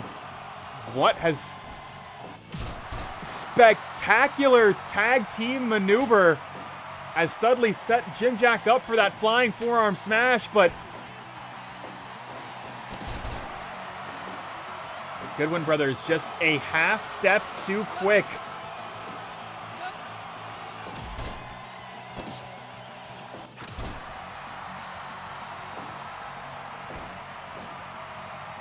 On double underhook facebuster, and Studley going back into his own corner. Here comes a fresh Jim Jack.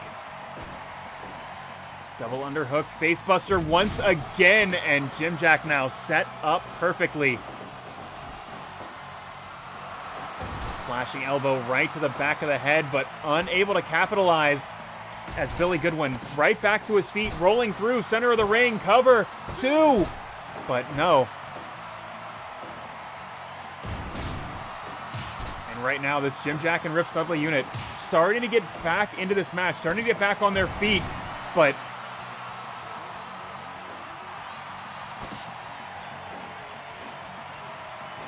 Jim Jack just planted into the mat, but he's answering back. Double underhook facebuster of his own. Goes for the cover. This could be it right here. 1, 2. No, it is not enough to put away the Goodwin brothers. Not enough to put away just such a decorated tag team unit. But do not adjust your set. Here is a second double underhook facebuster, but only gets a count of 2. Stunner applied, goes for the cover 2.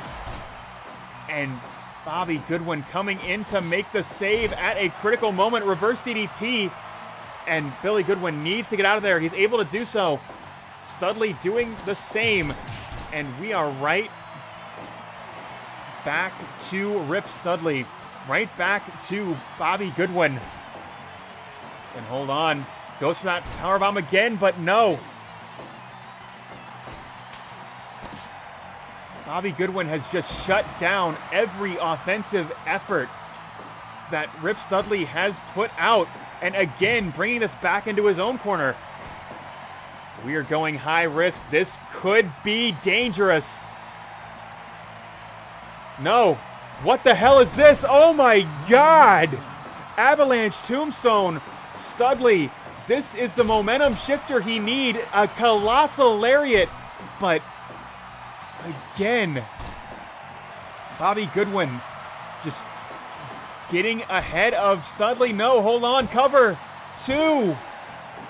Oh my God, so close.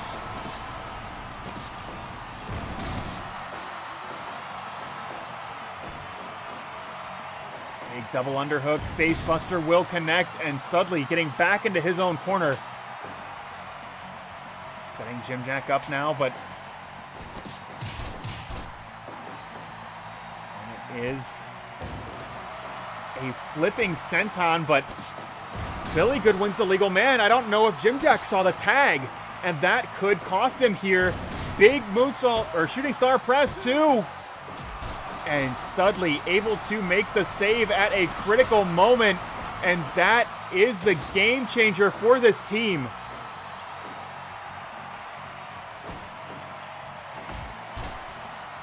Jimjack cutting off Billy, keeping him away from his own corner. But Billy able to just apply that offensive pressure, able to shut down Jimjack. But now Jimjack firing to that orange Gatorade corner. And it looks like we are going high risk one more time tonight. As an avalanche DDT just crushes Jimjack. Jimjack unable to get to his own corner. Small package bomb to Studley. Able to make the cutoff. Bobby Goodwin had his number all night, but it was Rip Studley that got the last laugh, as he kept Bobby Goodwin away from his teammate just long enough for Jimjack to keep him pinned on the mat for 3 seconds.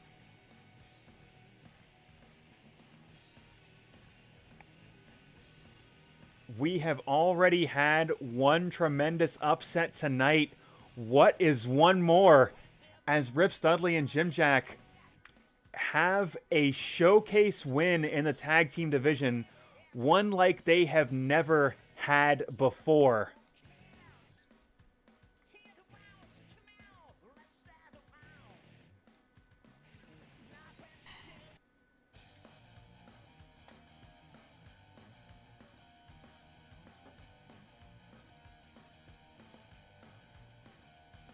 Yeah.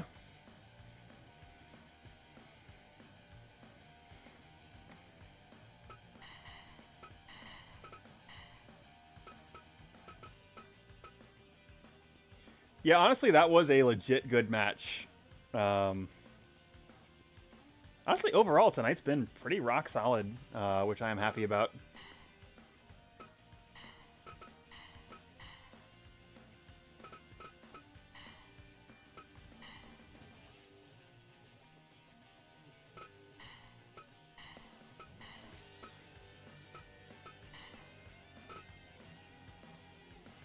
But we're going to go ahead and keep this show rolling. I think Alpizar, a man that was conspicuously absent for that chase for the Blake's House Wrestling Championship.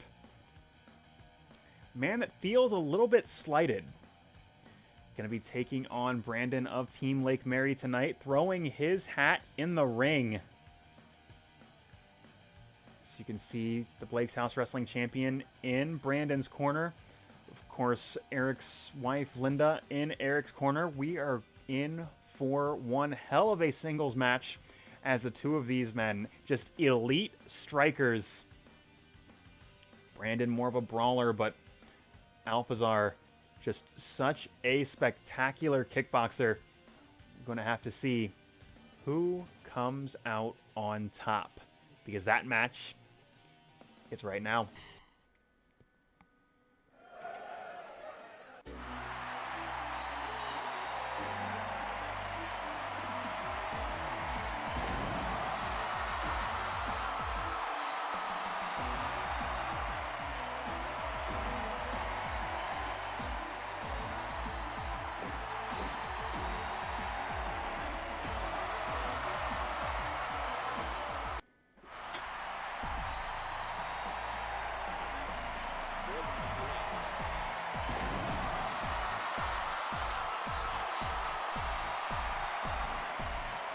Making his way to the ring. Arguably the captain of Team Lake Mary, but also Team Lake Mary's enforcer, as he takes on Eric Alpizar. And right now, lift and drop. Certainly not the first hold I would have expected, as we are seeing brawler versus kickboxer, but right now a scoop and a slam and a suplex is how we start things off tonight. But it was only a matter of time before the floodgates open on strikes, and right now both of these men swinging for the fences, but neither quite able to make contact. They know exactly how dangerous their opponents are.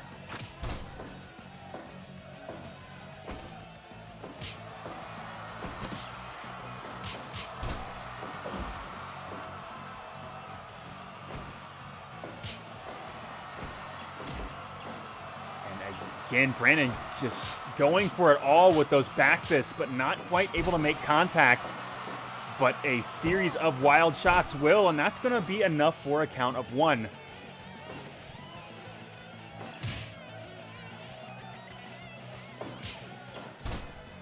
Alpizar going for that mount tackle, but not quite able to get it, as Brandon just able to escape the pressure. Hard shot is blocked, and Alpizar now in control. And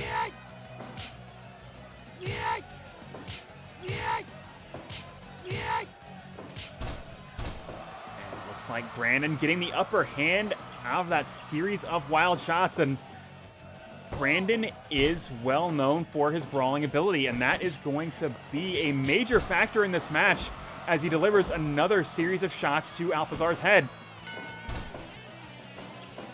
You see Kaiser watching on, Linda watching on from the opposite corner.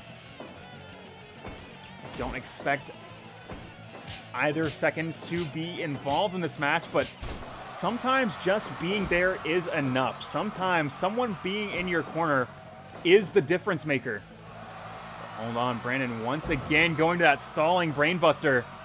As the blunt just rushing to Alpizar's head. That is going to create opportunities for Brandon, but Alpizar answering back. Series of shots to the face. Brandon responding back with one of his own. Mount tackle will connect. And just a series of forearm smashes, pinning Brandon to the mat, but Brandon to his feet first.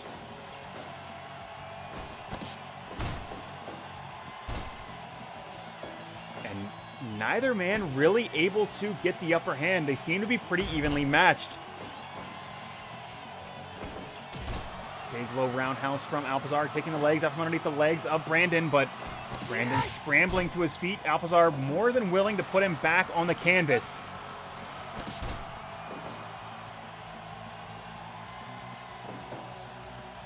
And Brandon just going for it all, but Alpizar having absolutely none of it. Vicious series of strikes too, but Brandon too tough, too strong.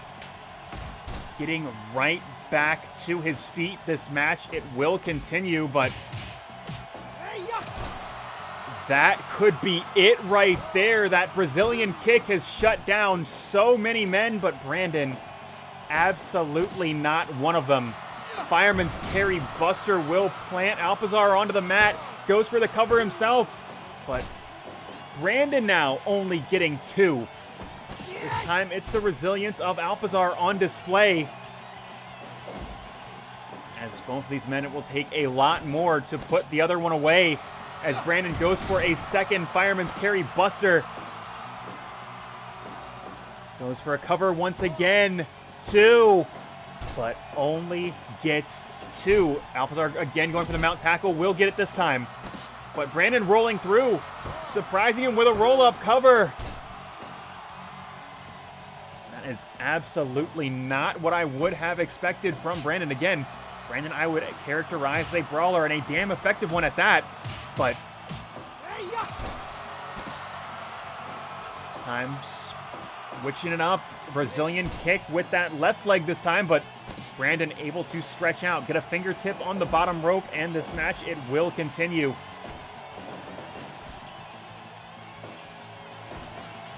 Brandon trying to figure out what he has done that Alpizar has not seen yet. Goes again for that fireman's carry buster, but not quite enough to put him away. Both these men just going for it here. Alpizar, series of shots to the gut. Brandon answering back with a wild shot to the head.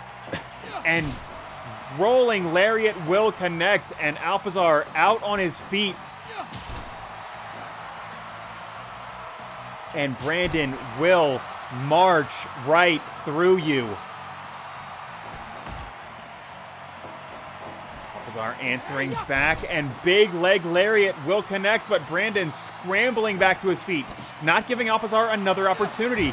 Hits him with a 4th fireman's carry buster. 2, is that enough? No, it is not. Alpizar right back to it. Alpizar now trapped in the Tree of Woe, and a clubbing blow to the legs, to the knees of Alpizar, trying to take away some of that striking ability. But Alpizar, unbothered, still swinging for it. But you can see just the toll this match has taken on him. Getting lifted and dropped over and over and over has made a difference. And again, Brandon just stepping right through Eric Alpizar and the enforcer of Team Lake Mary, reminding everyone at home, everyone in the Blake's House locker room, that Team Lake Mary is the dominant force, the dominant faction in Blake's House professional wrestling.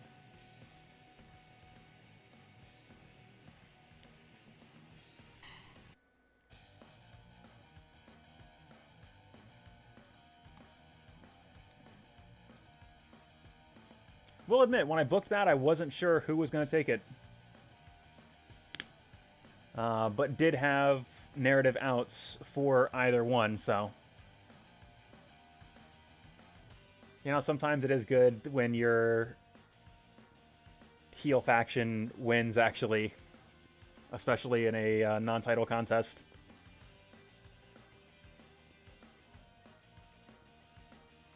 But let us go ahead and keep this show rolling. We've just got a couple matches left on tonight's program.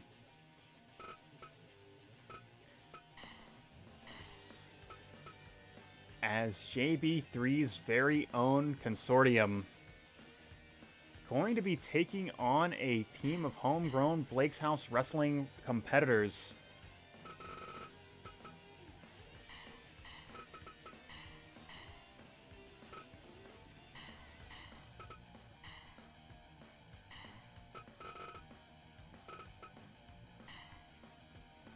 As the Worzallas, as Tyler takes on JB3, Solarian, and JJ Mondo. We're going to have to see, does this team have what it takes? As the consortium just... Actually, you know what I'm going to do? Because I can hear my voice being real mad at me. I'm going to go grab a sip of water. Because we have got 3 matches left, and I would like to have a voice for tonight's main event. So I will be back momentarily.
You know, a wise man once said, you've got to have water if you want to be champion.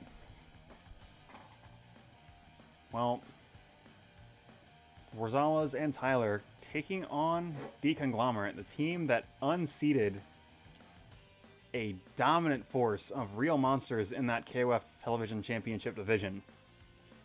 We're going to have to see if they got some water backstage, because they very well may be champion tonight. Is that match? It's right now. Nope, actually, I lied. Because I did not set the match to elimination tag. You know, I did not know. Let's see. How to pause the game without a controller until extraordinarily recently. It's very exciting that I have the power to do that now. Because up until about a month ago, I literally had to plug in my PlayStation Pad to pause the game because I did not know what the pause button was on the keyboard. And I think I found it out by total accident too. But now that we are under the proper King of Fighters Television Championship rule, 6-man elimination tag, we have the Worzallas and Tyler taking on Judgment Professional Wrestling's own Conglomerate. Because that match, it's right now.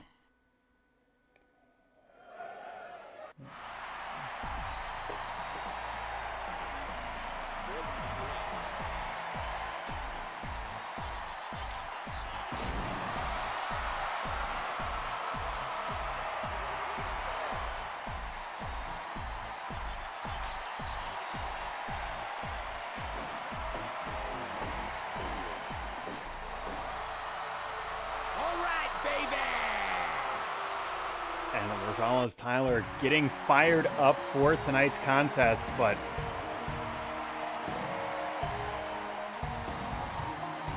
right now JJ Mondo leading the charge.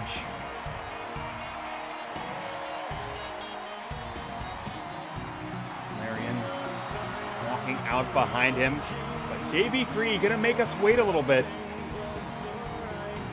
As two of his enforcers standing tall on the ramp.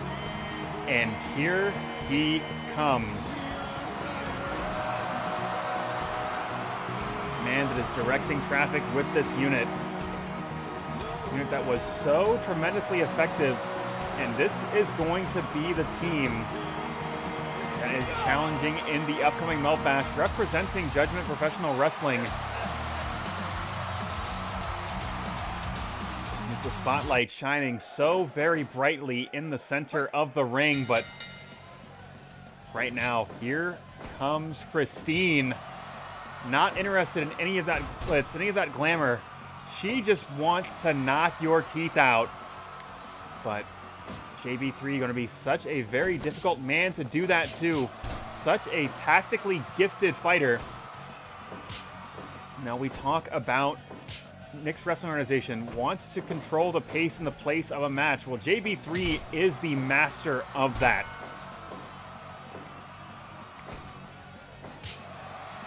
He has his way. Not a thing will go by in this match that he has not planned for. But right now, Tyler, the legal man, and roll up out of nowhere, goes for the cover, but only gets one. Here comes the powerhouse that is JJ, and swinging with that back elbow with those metallic arms.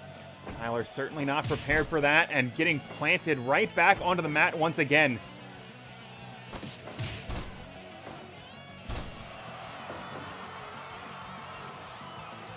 Tyler going back into his own corner, and looks like this unit trying to match power for power, as here comes Worzallas, the master of that patented elbow drop, but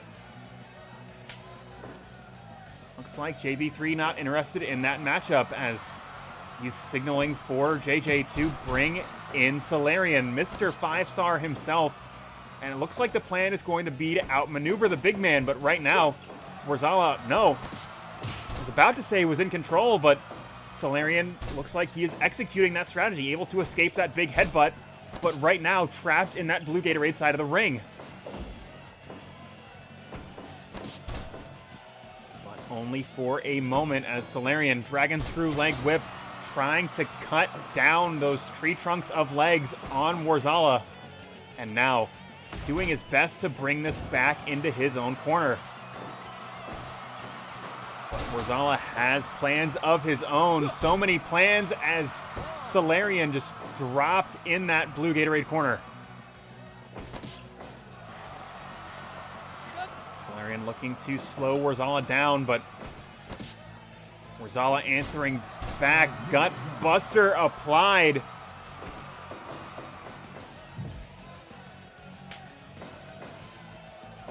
a bit of a miscalculation from Worzallas. That's going to create an opportunity for JJ as a deadlift gut wrench suplex will connect and drop Worzallas right on his neck. And that is going to send him back into his own corner. Here comes a fresh Tyler into this match, but thus far, JJ has had Tyler's number. Tyler able to escape the pressure, but see if he's able to get anything started. Big open hand chop, but JJ standing tall right through it.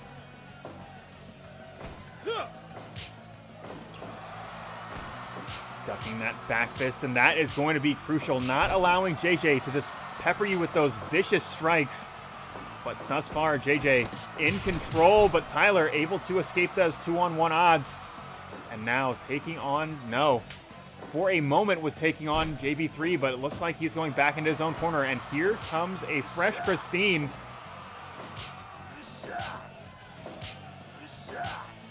As these two brawlers slug it out, Christine gaining the upper hand, and looks like she was looking for that patented Worzallas elbow, but unable to find it as JB3 scrambling to his feet. Like I said, JB3 just such a tactically gifted fighter. He knows what Christine is looking to hit and got out of the way of that elbow as quickly as he was able to do so. Big flying hip attack, and JB3 just crumbling to the mat. Big falling fist, but JB3 rolling out of the way. Possibly playing possum on the mat, just giving her time to dive off that top turnbuckle. And that is going to create another opening for the Conglomerate.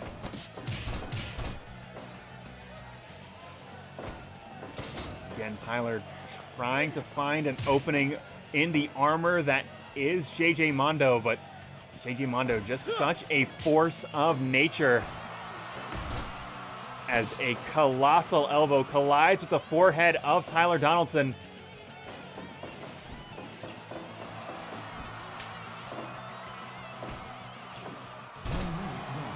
Russian leg sweep from JJ, and now JJ has legs trapped.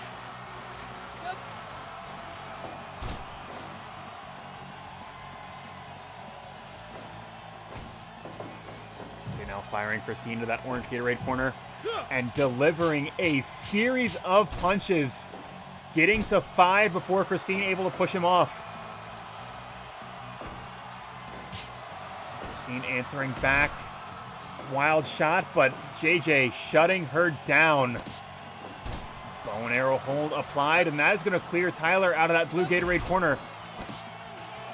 And he is answering back with that Dragon Sleeper, allowing Worzallas into the match. And again, just it looks like this is the strategy. Match size with speed.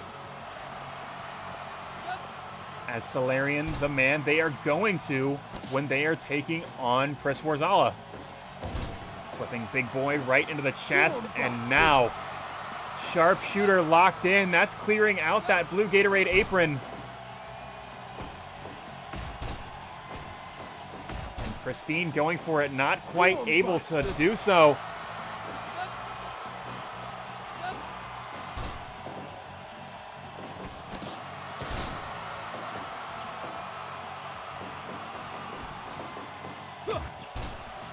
Big headbutt from Worzallas, and now getting Tyler back into this match. And it looks like this blue Gatorade team looking to match speed with speed, as Tyler is this team's best shot at matching Solarian's pace.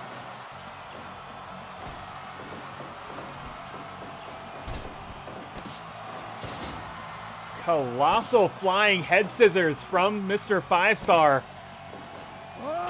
And a shot right to the jaw, but Tyler scrambling to his feet, trying to get out of the pressure.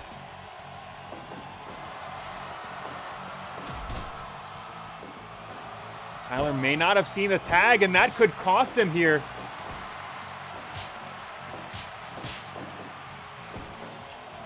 Long back switch, roll up out of nowhere, but no. JB3 again just getting a hand on the bottom rope, controlling the place of the match.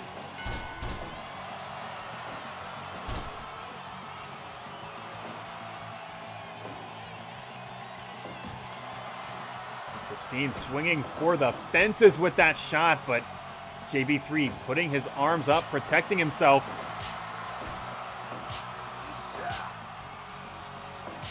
Right now, once again, these two going at it. It is a slugfest, and that is such a dangerous place to be against Christine, but JB3 up to the task, at least for the moment, but if you want to, like in a slugfest, JJ more than capable of getting physical. Christine just trapped on the outside. Jason Solarian, JB3, and Frank Vista just hold on. He might be trapped on the outside with her as she is bringing a little bit of an equalizer to this match, but Christine's head colliding with that steel chair. And she is getting back to her own corner. Here comes a fresh Worzalla, but JB3, the legal man for the Conglomerate. And Worzalla set up perfectly for that patented elbow drop. And that is a major factor. If you are able to hit that, you have got a great chance at winning the match, as Worzalla, one half of one of the most dominant tag teams in Blake's House Wrestling history, making a name for himself with that patented Worzalla elbow. And for a moment there, I thought he might be going for the cover, but no.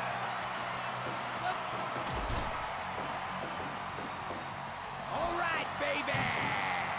And again, JB3 just too crafty, able to escape that diving elbow. And that is going to create an opportunity for the Conglomerate. As now it is Mr. 5-Star going high risk with that 5-star frog splash. Goes for a cover of his own. No, he does not. And hold on, a massive slam onto that steel chair. Is that going to be it for Solarian? No. Just a half step too slow. Solarian scrambling to his feet. He knows how dangerous that elbow drop is, and he wants absolutely nothing to do with it. Roll through cover, but only getting one.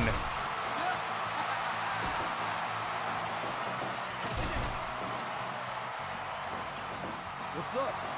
And this match is absolute chaos. Harada losing control. Shotgun dropkick will plant Solarian on the mat.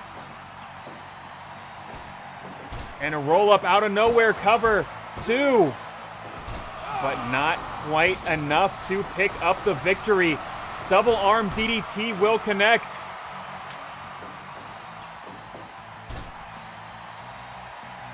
Christine unable to walk Solarian down. Not electing to follow him into that dangerous territory, as Christine slammed once again onto that steel chair.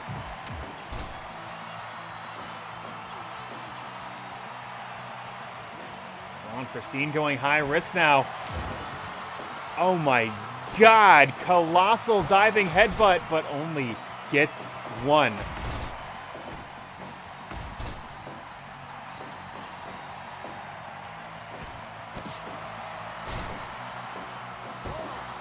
Trap suplex, and that is going to be the first elimination going to JJ Mondo. And Tyler roll up out of nowhere, but hand on the bottom ropes. That is going to create opportunities for the Conglomerate, as the apron is totally cleared out.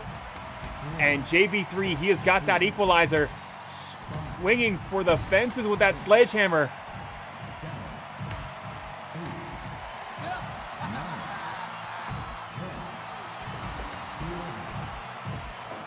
And right now, Tyler trapped on the outside. Is a long way to his own corner.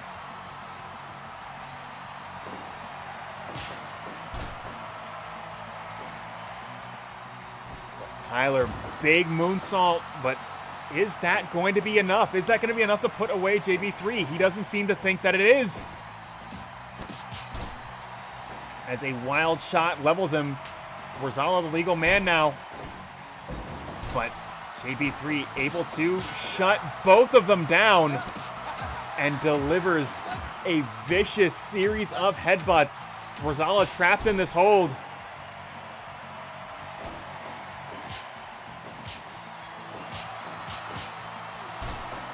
As he just collapses to the mat.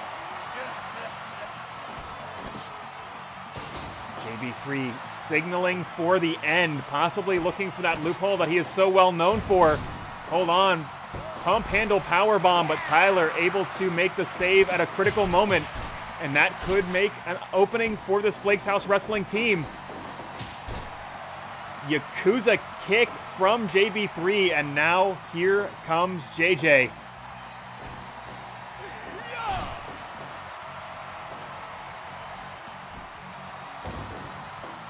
Colossal back elbow, but he is not finished. Here is another one. And Worzallas just out of gas. This match taking so much out of him.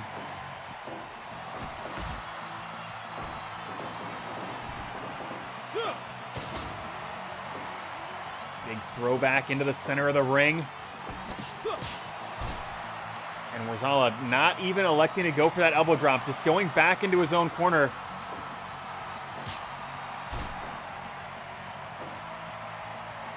And JJ going right back to that just vicious assault, dive after dive, big back elbow after big back elbow, just putting those metallic arms to good use.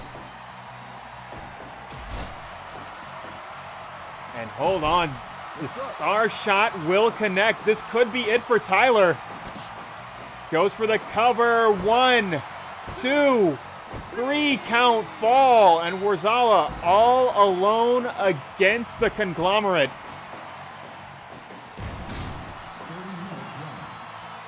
Worzallas going high risk. And a huge double axe handle, putting all of his weight on the collarbone of Jason Solarian, but it's not enough.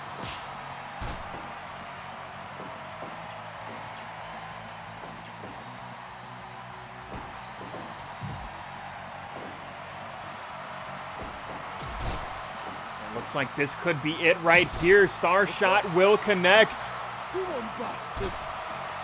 And it looks like he wants that submission elimination. He wants to make a statement. But Worzallas making a statement of his own, taking on all 3 members of the Conglomerate, but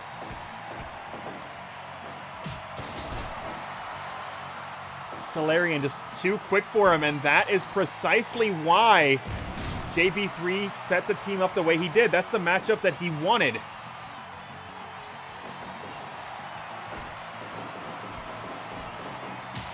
And another Yakuza kick will connect. And JB3 calling for the end, but Worzallas having none of it. He is looking for that patented Worzallas elbow drop, but just taking a moment too long. And that could cost him here.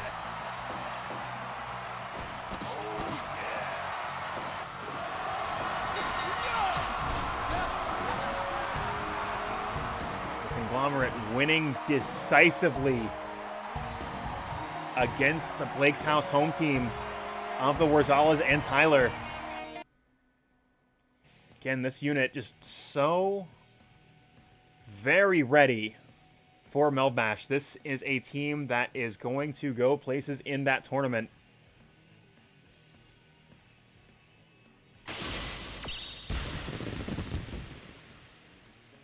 And making a statement to the Blake's House Wrestling locker room here tonight.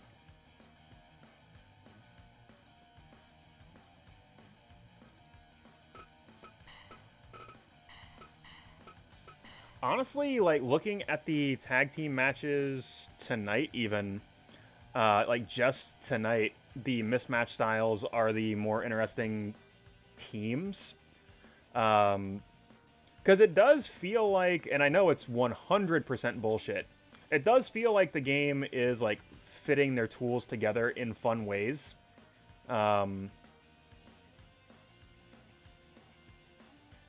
And yeah, I am like genuinely enjoying how it works.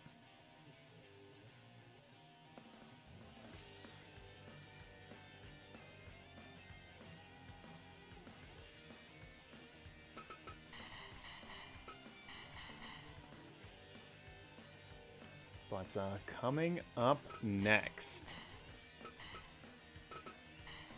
it is a matchup of two titans in Blake's House Professional Wrestling. Sterling still deeply upset that how he lost his championship to Josh, and the fact that he is no longer Blake's House Wrestling champion. He wants a shot back at the top, but Orlando Nunez has not had a Blake's House Wrestling championship opportunity in so very long. A man that is arguably Mr. Blake's House himself. He is throwing his hat into the ring. And inevitably, these two men would have to go head-to-head, would have to go one-on-one. It is the Thunderdome. Two men enter. One man leaves. Just a little bit closer to a Blake's House Wrestling Championship opportunity. And that match is right now.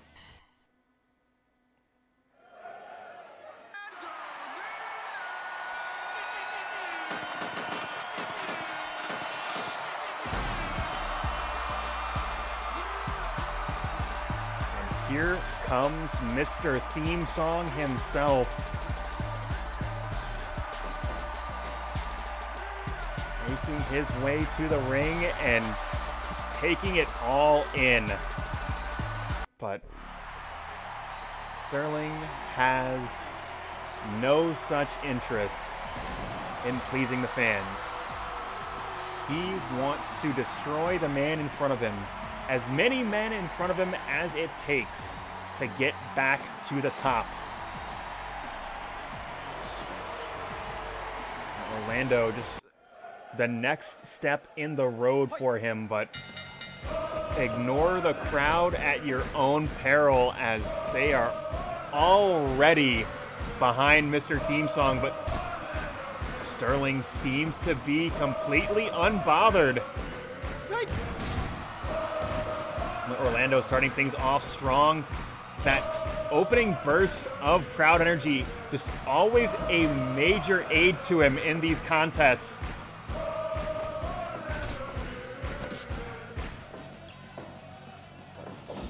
Sterling weathering that opening salvo, but Orlando refusing to let up. Clubbing blow to the back. Sterling is positively vicious, but hold on, suplex escaped twice over.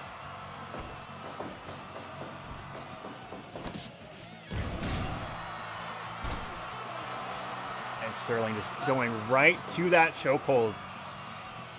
Sterling is a man that does not know quit. Sterling is a man that does not know mercy. But Orlando Nunez finally getting that suplex through.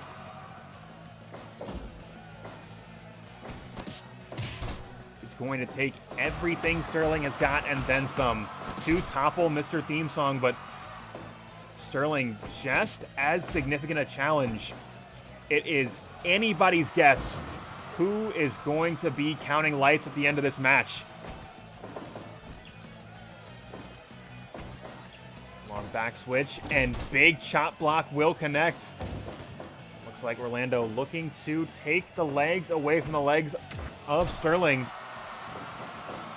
And hold on, Sterling going for that patented Worzallas elbow. Sterling one half of that truly dominant tag team force. But Orlando denying him the opportunity. Sterling, a man that is all power, just throwing Nunez around the ring any way that he wants to. Nunez just needs to find another avenue because right now Sterling is just in complete control. Big sidewalk slam will connect. A forearm smash will cut off his momentum, but only for a moment. This time it is Sterling scrambling to his feet, escaping the pressure of Nunez. And again, right back to it, lift and drop. Sterling, just amazing display of power after amazing display of power, and they're just taking that rage out. As I said, there is a clear frustration that he is no longer champion, that he has taken out on everyone standing across from him since that time, and Ushigoroshi, the back of the neck colliding with the knee of Sterling Thomas. And he goes right back to work, and that is what this is. He's just looking to grind anyone into dust. Hold on, Orlando.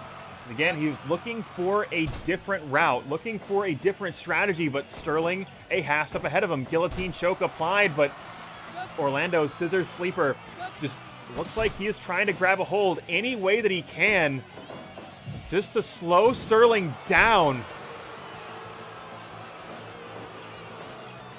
But Sterling, he is a man that will not be stopped.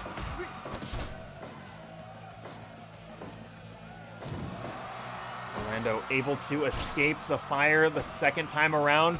No longer pinned into the corner turnbuckle, but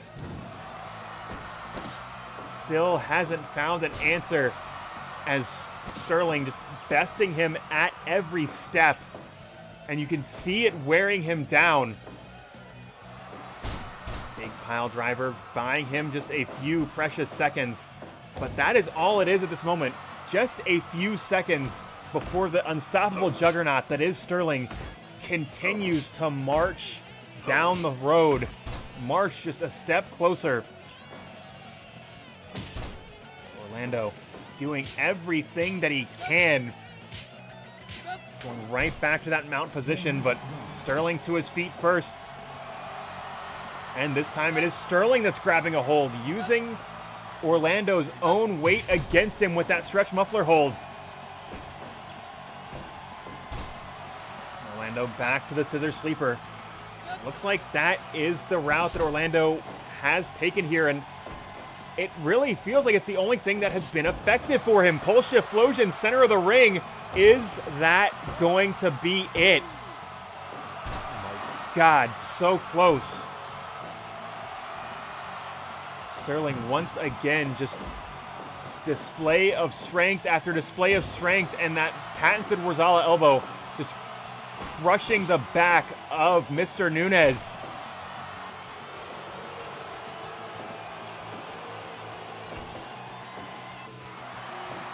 And delivering a devastating tombstone pile driver.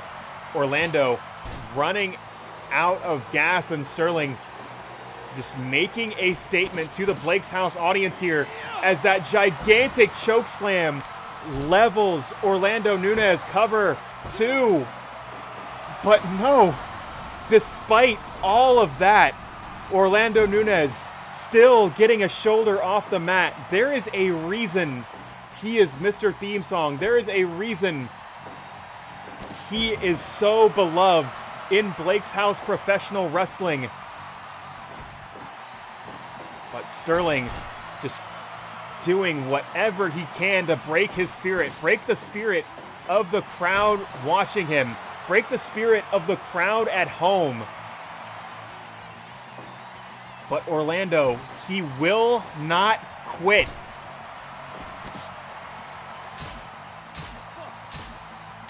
Sterling, you can see the frustration in that never quit attitude of Nunez.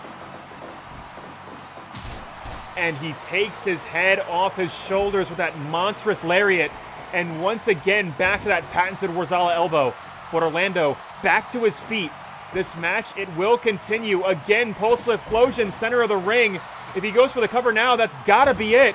Goes for it. 1, 2, 3, count, fall.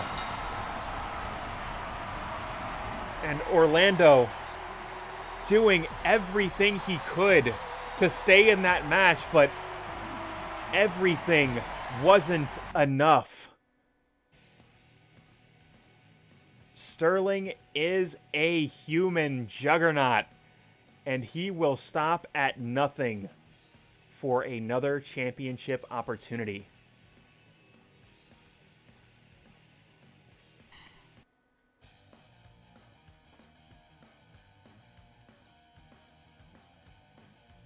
I do very much like how that match played out. Despite, like, Orlando, a top face, getting squashed. Hey, it really puts Sterling over, and, like, the big hope spot of Orlando kicking out of the finish makes Orlando look strong, even in defeat. Good wrestling match, in my opinion. But we have got just one more match to go tonight, and it is a doozy. If the last match was one trying to get a spot in the top of the roster, trying to get a shot at Josh Kaiser's title, Sterling is already in prime position to do exactly that. Sterling holding court in that open challenge contest is an effort to make sure he is honed, he is ready for anything when he gets an opportunity at Josh Kaiser. Well, there is a certain anything he could not have possibly planned for. Because sometimes when you call someone out, you don't like what picks up the phone, because it was the enforcer of Judgment Professional Wrestling, the Gatekeeper, that won that open challenge battle royal. He is the man that is challenging Terrell Benjamin tonight. And that match, it's right now.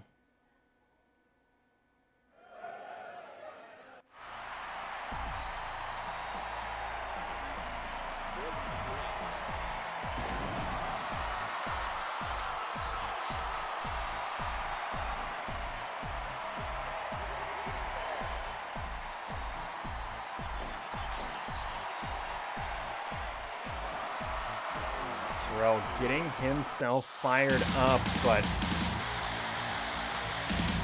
the Gatekeeper, just such a terrifying presence. Well, we called Sterling Thomas a human juggernaut. I don't know if the Gatekeeper is human. This is a monster making his way to the ring.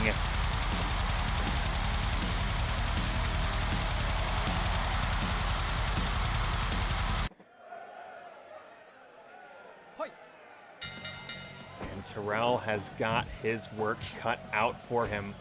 There is a major size disadvantage, but maybe not as much of a power disadvantage as you would think. Sterling packs a lot of strength into that small frame, but is the Gatekeeper going to let him utilize it? That is the question, is the Gatekeeper just plowing right through Terrell.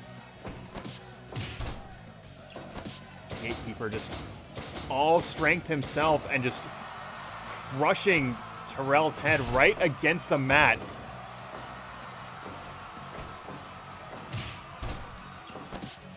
And goes right back to it. You can see the ring shake.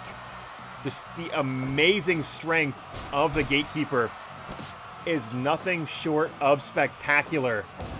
Big body press already connecting, and Terrell, he's been busted open in the opening moments of this contest. And it is only going to get worse. As you lose blood, you lose stamina. And the Gatekeeper, it feels like he only gets tougher. He only gets stronger. Terrell answering back, a combination backbreaker and body slam. Big boy senton, but the suplex was blocked. Gatekeeper just denying any opportunities of Terrell, but Terrell just going back to basics, scoop and a slam, staying with those fundamental holds, doing whatever he can to grab a foothold in this match, but the Gatekeeper going for it all with that wooden board, but Terrell able to beat him to the punch, and that was absolutely crucial.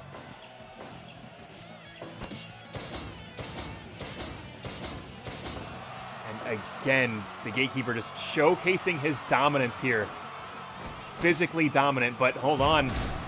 Terrell rolling right through. But unable to capitalize. The Gatekeeper just a little bit too quick for him.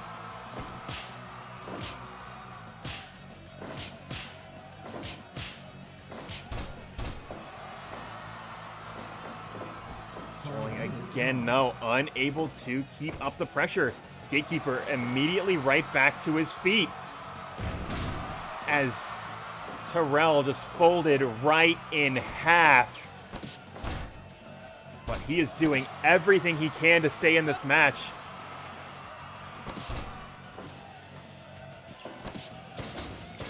Again, the Gatekeeper just pounding his head right against the canvas.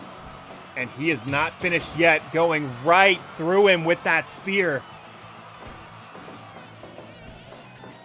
Terrell answering back. Big spine buster. Delivering a huge elbow to the chest, but the Gatekeeper just going right through it.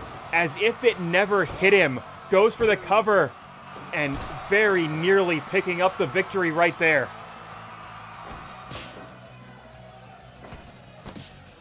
And hold on. What the hell is this? Argentine backbreaker. And right into a power bomb. But Terrell still getting a shoulder off the mat when it matters most. Terrell refusing to quit. He is the man that grinded out week after week after week in those battle royals, earning himself a spot at the top of the roster, earning himself a championship opportunity, earning that Blake's House Wrestling heavyweight title. He is a man that will never quit. And Terrell is showcasing that here right now, but the Gatekeeper testing that resiliency.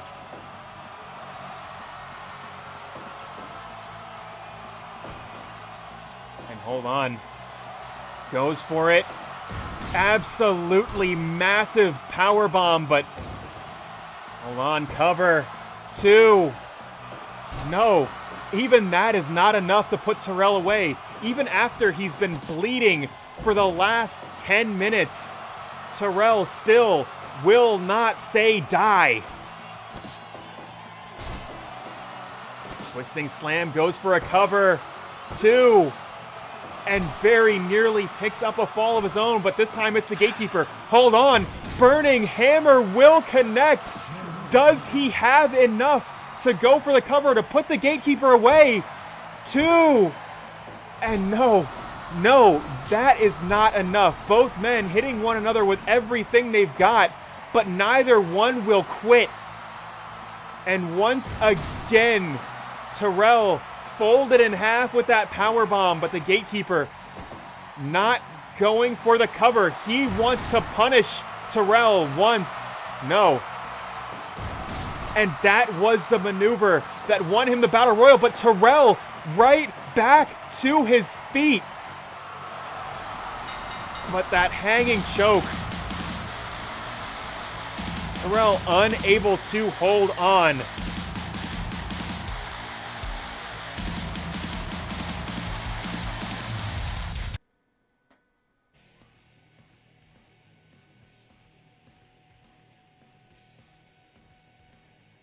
Terrell, a man that would never quit, would never say die, getting up from everything the Gatekeeper put him through.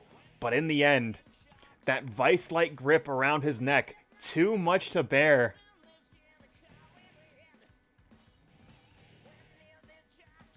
Despite all of that, Terrell still looking extremely ready for that Blake's House heavyweight division.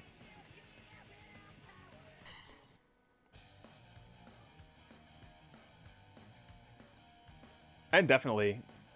I will say I am mildly disappointed that went to a random hold out of a standing grapple. Because I think the two of them could have gone a little bit longer. But despite that, it was a damn good match. Oh yeah, hey, that is the way it goes. This game will be the game. Like, I am not suggesting... Yeah, I'm not suggesting that, like... Oh yeah, you need to, like, tweak that, or, like... Oh, it sucks. Like, hey, the game will do that sometimes. Even if it's lower. To be totally honest. I'm a big fan of... I think it was, like, Sasha set something to 1%, and the character hit it literally 5 times in a row. This game will just do that sometimes. But despite that, it was a damn good match. Makes both of them look strong.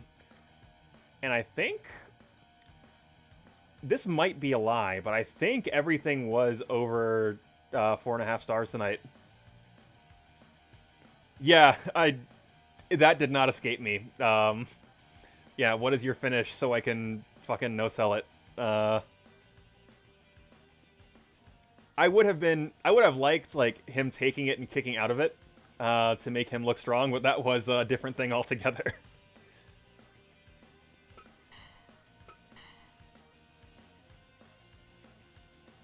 But I digress. We've just got the bonus match to get to tonight, so anybody that has been here for any amount of time knows how this works.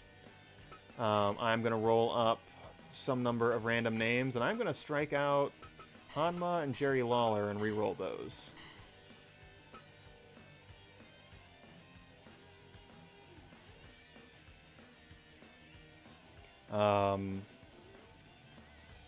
So yeah, pick a name on either side, and we will go into the bonus match.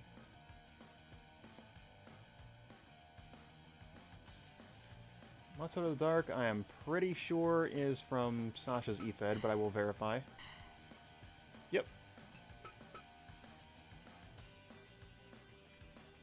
Really need to get the custom moves and stuff for the characters of hers that I don't have, because I know they update characters pretty frequently over at the Date Zone.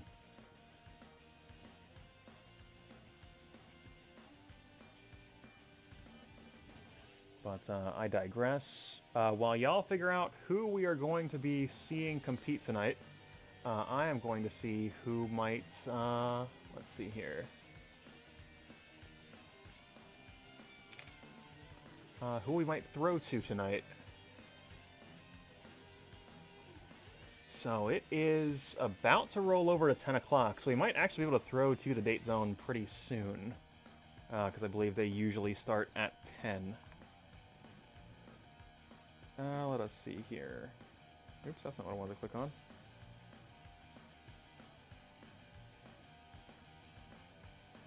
Want to see Nadia and Matou? I can definitely do that.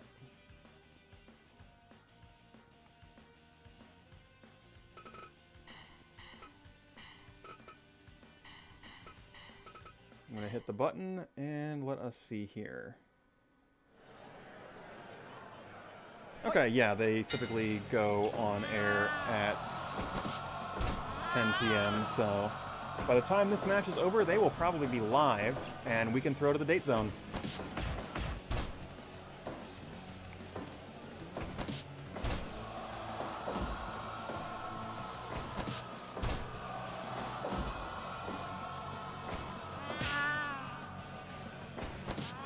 I vaguely remember this Misfortune edit that has, like, entirely too many cat sound effects.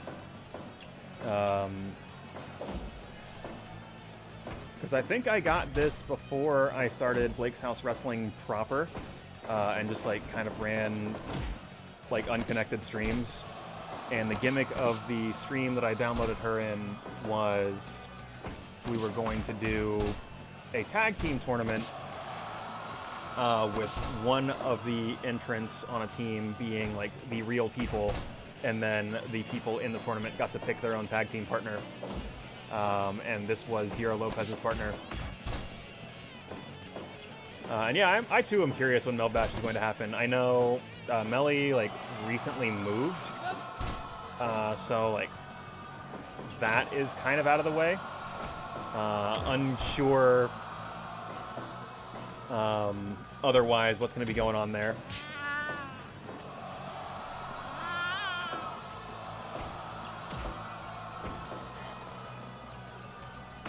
Although honestly, we are like halfway to like the next fall.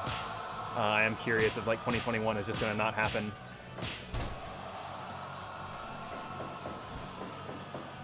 Or 2020 rather is going to not happen.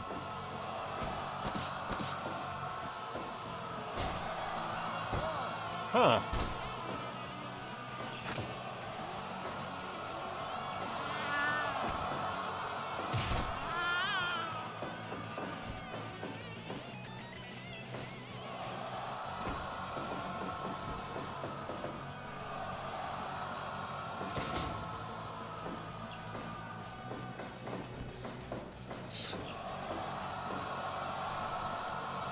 But yeah, I think the shit I need to deal with this week. I need to update the entrance music for Nick's characters, and I need to give Patrick Christopher like non-jobber gear because he has been just in jobber gear for the last like year and a half, and considering he's won a couple high-profile matches, I think he deserves real gear.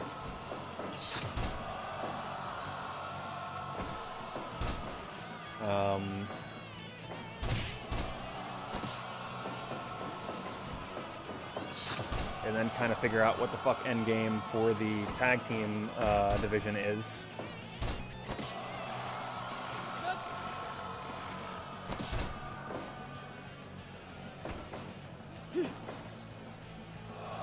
Yeah, that is a thing I like will someday do.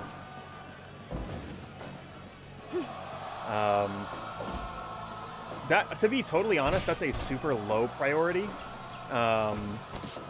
Just because, like, hey, I've got such a large roster, not counting those guys.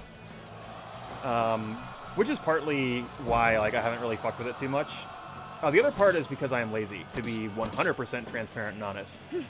But that also means that's another spot on the card I need to, like, make room for, which right now is already so difficult.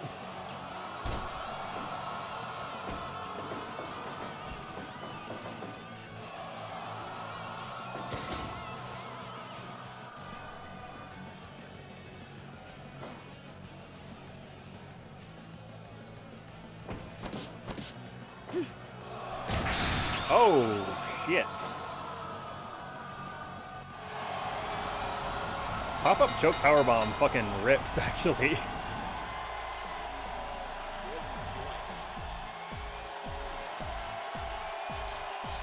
Absolutely did not see that coming.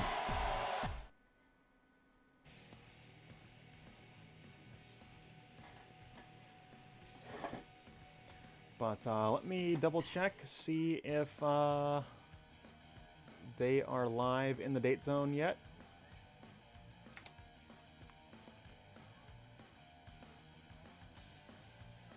Let's see. It looks like they are not. So what I'm going to do is I'm going to do my regular sign-off, and if they are not online, I will throw y'all to Blake, and we'll kind of go from there. So, if you liked what you saw tonight, we do this every Sunday night at 7:30 p.m. Eastern Time, right here at twitch.tv/FerrisCindy. It is a weekly episodic wrestling program, which means we keep continuity from week to week.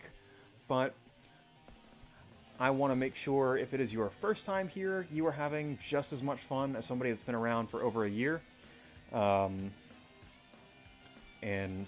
hey, some of the names that that have been hanging out in my chat have been hanging around for over a year, so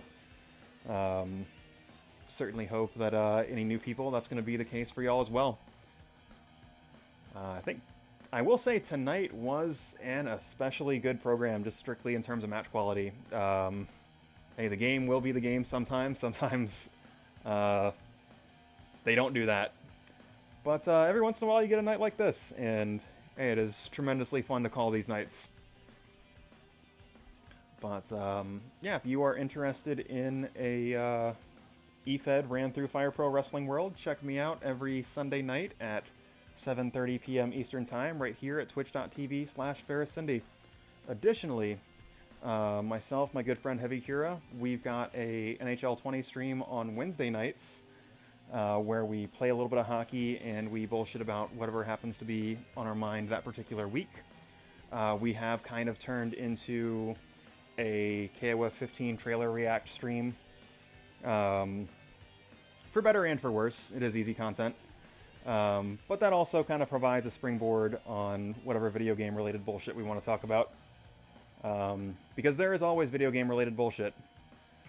Let us see. I do occasionally stream other games, although if you've been hanging out with me for the last several months, I do say that every stream, and I basically never stream on days that aren't Sundays or Wednesdays. One day I will. I might even stream tomorrow. I probably won't. Who could say? But I think that is going to be it for this evening. So let me go ahead and refresh Twitch, see if they are in the date zone. And if not, I will send y'all to Blake. Let's see here.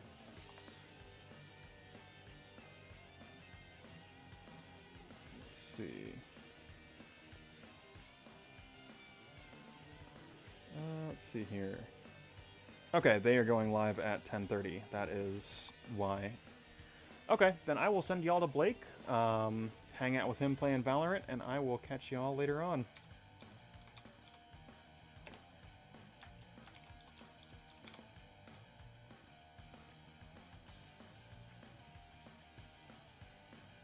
Now we wait for about 10 seconds, because, you know, that is how that goes. Alright, well, I appreciate y'all coming out and watching with us, and I will hopefully see y'all next week.